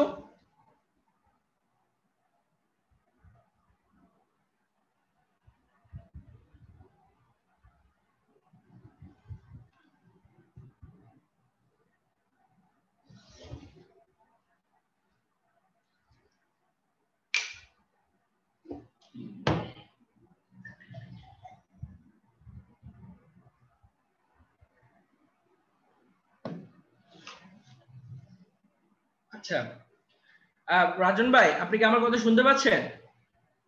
জি স্যার শুনতে পাচ্ছি। আচ্ছা ভাই, আমাদের কি আর কোনো ক্লাস আছে? আমার তো মনে হয় না আছে আর। স্যার এটাই শেষ ক্লাস। স্যার এটাই শেষ ক্লাস। আচ্ছা হ্যাঁ হ্যাঁ হ্যাঁ, এটাই তোমাদের শেষ ক্লাস আজকে আর কি। তোমাদের সাথে অনেকদিন ধরে ছিলাম, তো আমি চেষ্টা করছি আর কি এর মধ্যে তোমাদেরকে বিষয়গুলো সব বলার জন্য। তো আজকে যে প্রশ্নটা আমি করেছি প্রায় কত 25টা পর্যন্ত, এখানে তো 25-26টা প্রশ্ন হবে। এগুলো হচ্ছে তোমার মানে কনফিউজড ইস্যুগুলো, যেগুলো তোমরা বারবার বারবার ধাক্কা খাও, এরকম আর কি বিষয়টা। তো এখন আমি কিছু কথা বলতে চাই ফাইনালি, এটা একটু মনোযোগ সহকারে শুনো। বিশ্ববিদ্যালয়ে চান্স পাওয়াটা ডিপেন্ড করে কয়েকটা জিনিসের উপর। নাম্বার 1 হলো যে পরীক্ষার আগের রাতে অনেক ঘুমাতে হবে, কোনো মাথার মধ্যে প্রেসার রাখা যাবে না। তুমি কতটুকু প্রিপারেশন নিয়ে গেছো সেটার চেয়ে গুরুত্বপূর্ণ হচ্ছে তুমি কতটুকু মেন্টালি স্ট্রং হয়ে পরীক্ষার হলে গেছো, সেটা গুরুত্বপূর্ণ। পরীক্ষার হল কিন্তু অনেকটা ব্রেইন গেমের মতো, ওখানে ব্রেইনের খেলা চলে। এমন অবস্থা হবে যদি তোমার টেম্পারেচার হাই থাকে, তুমি যদি খুব বেশি চাপ অনুভব করো, এইরকম মেন্টাল একটা প্রেসার নিয়ে যদি পরীক্ষার হলে যাও, তাহলে তুমি জানা প্রশ্ন ভুল করবা। ঠিক আছে, এজন্য মনে রাখবা ঢাকা বিশ্ববিদ্যালয়ে 1টা ঘন্টা ওই সময় পরীক্ষার মধ্যে প্রপারলি কাজে লাগানোটা হচ্ছে গুরুত্বপূর্ণ। তুমি অনেক প্রিপারেশন নেওয়ার পরও চান্স না পাইতে পারো, শুধুমাত্র পরীক্ষার হলে 1 ঘন্টা তুমি সিস্টেমেটিক ভাবে কাজে না লাগানোর কারণে। ঠিক আছে, এজন্য পরীক্ষার আগের রাতে পর্যাপ্ত ঘুমানো, ভালো খাওয়া দাওয়া করা, ফ্রেশ একটা মাইন্ড নিয়ে পরীক্ষার হলে যাওয়া, এগুলো পরীক্ষায় ঢাকা বিশ্ববিদ্যালয়ে চান্স পাওয়ার অন্যতম পূর্ব শর্ত। ঠিক আছে, অন্যতম পূর্ব শর্ত। তুমি অনেক ভালো পড়াশোনা করেছো, অনেক ভালো প্রিপারেশন আছে, কিন্তু তুমি অনেক বেশি প্রেসারাইজড, ঠিক আছে, অনেক বেশি কম্প্রেস, ভীত সন্ত্রস্ত হয়ে গিয়েছো, বা অনেক ধরনের টেনশন আসতেছে, হাই হাই আমি যদি চান্স না পাই কি হবে, আমার আব্বু আম্মু কি বলবে, এই ধরনের প্রেসার নিয়ে যদি যাও তাহলে তুমি নিশ্চিত ভুল করবা। এজন্য একদম কোনো প্রকার প্রেসার ছাড়া চিন্তা মুক্ত হয়ে পর্যাপ্ত ঘুমায়া ফ্রেশ গোসল করে একদম ফ্রেশ একটা মাইন্ড নিয়ে কোনো প্রকার ভীতি না রেখে পরীক্ষার হলে যেতে হবে, যে আমি আমার জায়গায় চেষ্টা করেছি, এখন হইলে হবে না হলে নেই, এইরকম একটা মেন্টালিটি থাকতে হবে। এবং পরীক্ষার হলে বুঝে বুঝে আনসার করতে হবে, ব্রেইনকে ঠিক রাখতে হবে, ভালো করে করে প্রশ্নগুলো দেখতে হবে, যে এই প্রশ্ন সেই প্রশ্নেই ভরাট করছো কিনা সেটা দেখতে হবে, নাকি অন্য লাইনে যে ভরাট করে ফেলতেছো, বা তিন নাম্বার প্রশ্ন আনসার করতেছো 4 নাম্বারে বৃত্ত ভরাট করছো কিনা, এগুলো গুরুত্বপূর্ণ। পরীক্ষার হলে রোল নাম্বারটা ঠিক মতো বসাইছো কিনা, আর বৃত্তগুলো সুন্দর করে ভরাট হচ্ছে কিনা, সেট কোড ঠিক আছে কিনা, এগুলো গুরুত্বপূর্ণ। এই বিষয়গুলো অবশ্যই আগে মাথায় রাখতে হবে। বুঝতে পেরেছো? সেকেন্ড বিষয়টা হলো যে মানুষের জীবনে মানুষ চেষ্টা করার পর সবকিছু পায় না। দিস প্লেস, এই পৃথিবী কখনো সবকিছু প্রাপ্তির জায়গা না। এই পৃথিবীর অন্যতম সেরা বিজ্ঞানী হলো স্টিফেন হকিং, পদার্থবিজ্ঞানী, মারা গিয়েছেন। ওর মধ্যে আল্লাহ কোনো না কোনো একটা ঘাটতি রাখছে। এই পৃথিবীর প্রত্যেকটা মানুষের মধ্যে কোনো না কোনো ঘাটতি থাকে, আমার মধ্যে 1000টা ঘাটতি আছে, ল্যাকিংস থাকে, আমি সম্পূর্ণ সব দিক দিয়ে মানুষ না। ঠিক আছে, এই জন্য আমি বলতে চাচ্ছি কারো জীবন কখনো কোনো একটা বিশ্ববিদ্যালয়ের সাথে অ্যাসোসিয়েটেড না, কারো জীবন কখনো কোনো একটা সাবজেক্টের সাথে অ্যাসোসিয়েটেড না। মূল বিষয়টা হচ্ছে তুমি নিজে একটা যোগ্যতা সম্পন্ন মানুষ কিনা সেটা গুরুত্বপূর্ণ। কোন বিশ্ববিদ্যালয়ে পড়ো সেটা হলো একটা সময় হয়তো গুরুত্বপূর্ণ, কিন্তু ওই সময়টা পার হওয়ার পর তুমি যদি নিজে একটা যোগ্যতা সম্পন্ন দক্ষতা সম্পন্ন মানুষ না হও, তাহলে ওই ওই আইডেন্টিটিটা তোমার কোনো কাজে লাগবে না। এজন্য যোগ্যতা সম্পন্ন, ক্যাপেবল এবং ক্যাপাবিলিটি থাকা, যোগ্যতা সম্পন্ন একজন মানুষ হওয়া, মানবিক একজন মানুষ হওয়া, এটা খুব গুরুত্বপূর্ণ। এজন্য মানুষ জীবনে তার কাজ হলো বা তোমার কাজ হলো চেষ্টা করে যাওয়া, এরপরে যদি না হয় এটার জন্য হা হুতাশ করার কিছু নেই। হয়তো তুমি জীবনে অন্য কিছু করবা, প্রত্যেকটা মানুষের জীবনের সফলতাগুলো ভিন্ন ভিন্ন, খুব ভিন্ন ভিন্ন। আমি এমন মানুষকে দেখেছি যারা অল্প পড়াশোনা করেই ক্যাডার হয়ে যায়, আবার কারা সারা দিন রাত পরিশ্রম করার পর মেধাও আছে তারপরেও হয় না। আমি এমন এমন মানুষকে দেখেছি যারা সব চাকরিতে আসে কিন্তু বিসিএস এ আসে না। আবার আমি এমন মানুষকে দেখেছি যারা বিসিএস এ আসে, অন্য কোনো চাকরিতে তাদের হয় না। এজন্য জীবনের সফলতা প্রাপ্তি এগুলো এক একজন মানুষের এক এক রকম। তোমার জীবনে আমার জীবনটা যেভাবে সফল হবে, ঠিক তোমার জীবনটা একই রাস্তা দিয়ে সফল হবে, সেটার কোনো মানদণ্ড নেই। ঠিক আছে, সেটার কোনো মানদণ্ড নেই। এই পৃথিবীর সবাই সচিব হবে না, এই পৃথিবীর সবাই বিসিএস ক্যাডার হবে না, সবাই ঢাকা বিশ্ববিদ্যালয়ের স্টুডেন্ট হবে না। 3 লাখ 4 লাখ পরীক্ষার্থী আছে, এখন ঢাকা বিশ্ববিদ্যালয়ের সিট আছে 7,000, তাহলে 7,000 স্টুডেন্টই ওখানে ভর্তি হতে পারবে। বাকি 3 লক্ষ স্টুডেন্ট সবাই যদি 24 ঘন্টা ডেইলি পড়াশোনা করে, তাও তার পক্ষে ঢাকা বিশ্ববিদ্যালয়ে পড়া পসিবল না। আমার প্রশ্নটা হলো যে তুমি তোমার জায়গায় বুকে হাত রেখে যদি বলতে পারো আমি আমার জায়গায় সর্বোচ্চ চেষ্টা করেছি, আমি আমার জায়গায় প্রপারলি পড়াশোনা করেছি, আমি প্রত্যেকটা বিষয় কোনো বিষয় কনফিউজ রাখি নাই, প্রত্যেকটা বিষয় আমি আমার এই পরিশ্রম করে শিকার চেষ্টা করেছি, এরপরেও যদি আমার চান্স না হয় ঢাকা বিশ্ববিদ্যালয়ে, আমার আফসোস করার কিছু নেই, কারণ আমি আমার জায়গায় সন্তুষ্ট। আমি আমার যথেষ্ট নিজে যতটুকু পারি ততটুকু পরিশ্রম আমি করেছি। সো আমার আর তোমার আর কোনো দুঃখ থাকবে না। কিন্তু তখনই তোমার দুঃখ থাকবে যদি তুমি ভন্ডামি করো, যদি তুমি পড়াশোনাটা কম করো, পরিশ্রম না করো, ফাঁকিবাজি করো, তখনই তোমার আসলে মানে নিজেকে ব্লেমিং করার প্রয়োজন আছে। আর আমি পার্সোনালি মনে করি কোন বিশ্ববিদ্যালয়ে পড়া, কোন একটা সাবজেক্টে পড়তে পারা, এটা কখনো আমি জীবনের সফলতা হিসেবে দেখি না। আমার জীবনের সফলতা হচ্ছে একটা ভালো মানুষ হিসেবে পৃথিবীতে থাকা। ঠিক আছে, তুমি যদি জামালপুরের ডিসির মতো ওই যে ডিসি হওয়ার পর যদি আকাম গঠায়া তারপর যে এমন একটা কাজ করে ফেললা যেটা কারণে তোমার বউ বাচ্চা চেহারা দেখাতে পারে না, তোমার পরিবার চেহারা দেখাতে পারে না, একটা ডিসি হইয়ে তুমি যে সম্মান পাইতা সেই সম্মান আজকে একদম তলানিতে নেমে গেছে। সো এই ধরনের পজিশন পৃথিবীতে দরকার নেই। অল্প দিনের জন্য তো আমরা পৃথিবীতে আসলাম, 60-70 বছর বাঁচবা, 80 বছর বাঁচবা। এখন তুমি এমন একটা জীবন করতেছো যার কারণে তোমার পরিবার প্রশ্নবিদ্ধ হয়, তোমার কারণে একটা সময় তুমি ঢাকা বিশ্ববিদ্যালয়ে পড়ার কারণে সবাই তোমাকে নিয়ে গর্ব করে, কিন্তু ঢাকা বিশ্ববিদ্যালয়ে আসার পর তুমি এমন একটা আকাম ঘটাই দিছো যে আকামের কারণে তোমার পরিবার আর চায় না যে তুমি তাদের সন্তান, তোমার বোন তোমাকে পরিচয় দিতে চাইবে না, তোমার ওয়াইফ তোমাকে পরিচয় দিতে চাইবে না। সো দরকার নাই এই ধরনের পজিশন জীবনে নিয়ে। এজন্য আমি বলতে চাচ্ছি যে জীবনে যেখানেই পড়ো, যেখানেই থাকো, যেভাবে থাকো, ভালো মানুষ হিসেবে থাকার চেষ্টা করো, ওটাই গুরুত্বপূর্ণ, ওটাই তোমার আলটিমেট সম্বল। দেখো, দুর্জন বিদ্বান হইলেও পরিত্যাজ্য। তোমার অনেক মেধা আছে তার মানে এই না যে তুমি অনেক ভালো মানুষ। ভালো মানুষটা ভিন্ন জিনিস, মেধাহীন হয়েও ভালো মানুষ হতে পারে, সমাজে ওর গুরুত্ব সব সময় থাকে।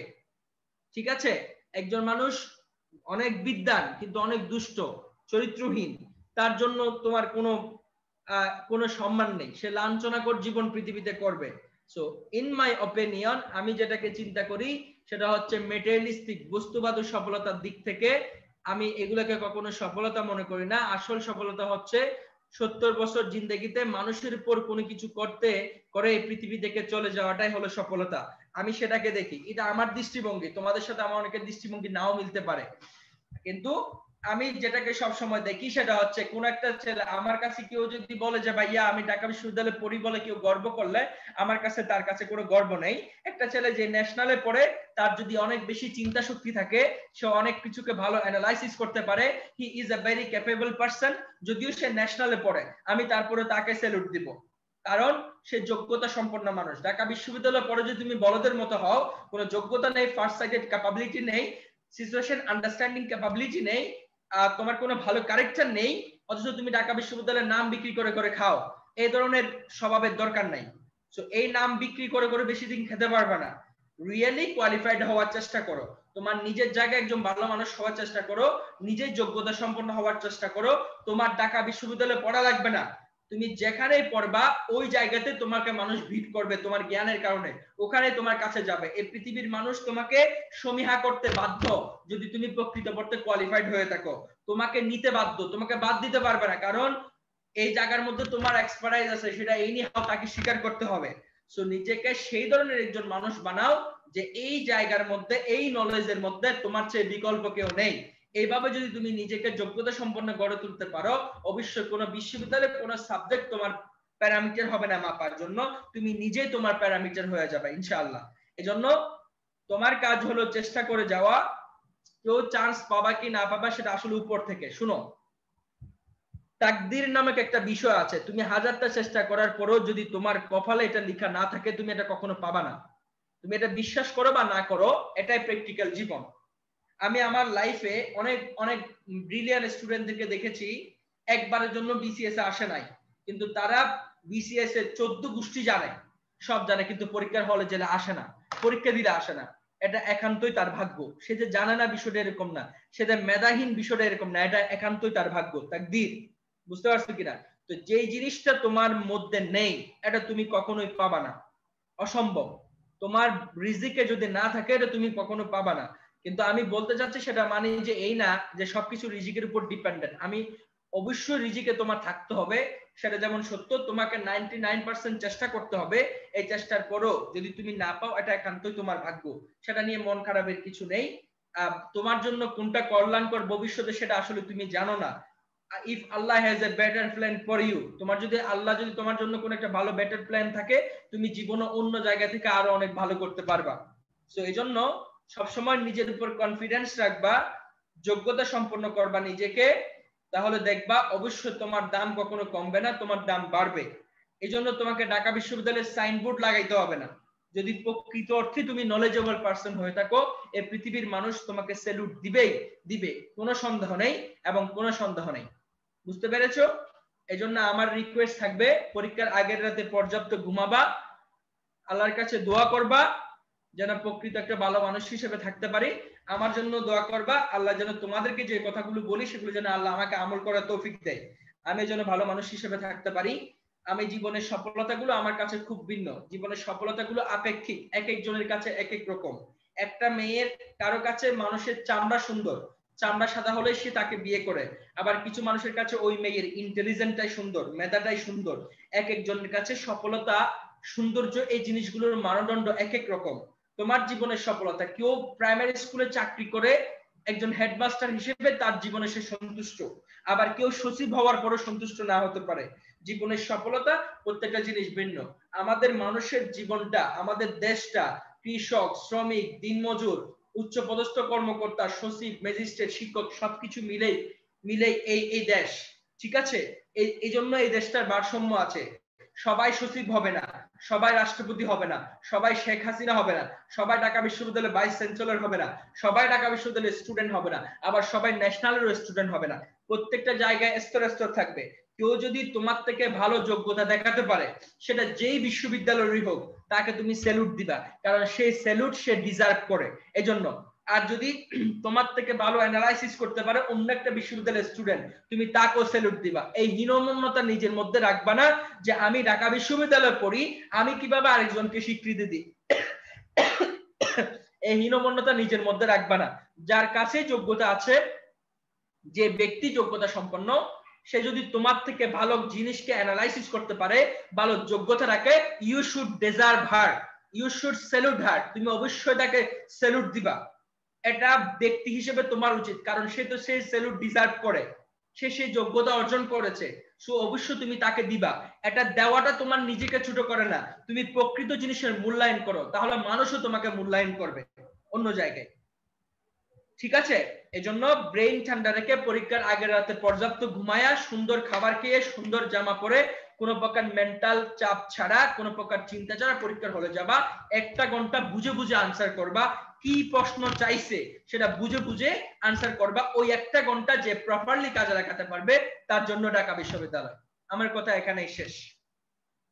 আমি কি তোমাদেরকে বুঝাতে পারলাম? জি স্যার। জি ভাইয়া।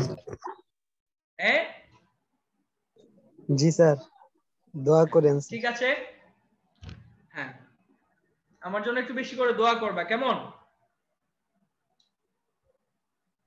জি স্যার, আপনার জন্য তোমাদের সাথে অনেক দিন ছিলাম, তোমরা প্রথম থেকে তো অনেকে ছিলা নাকি?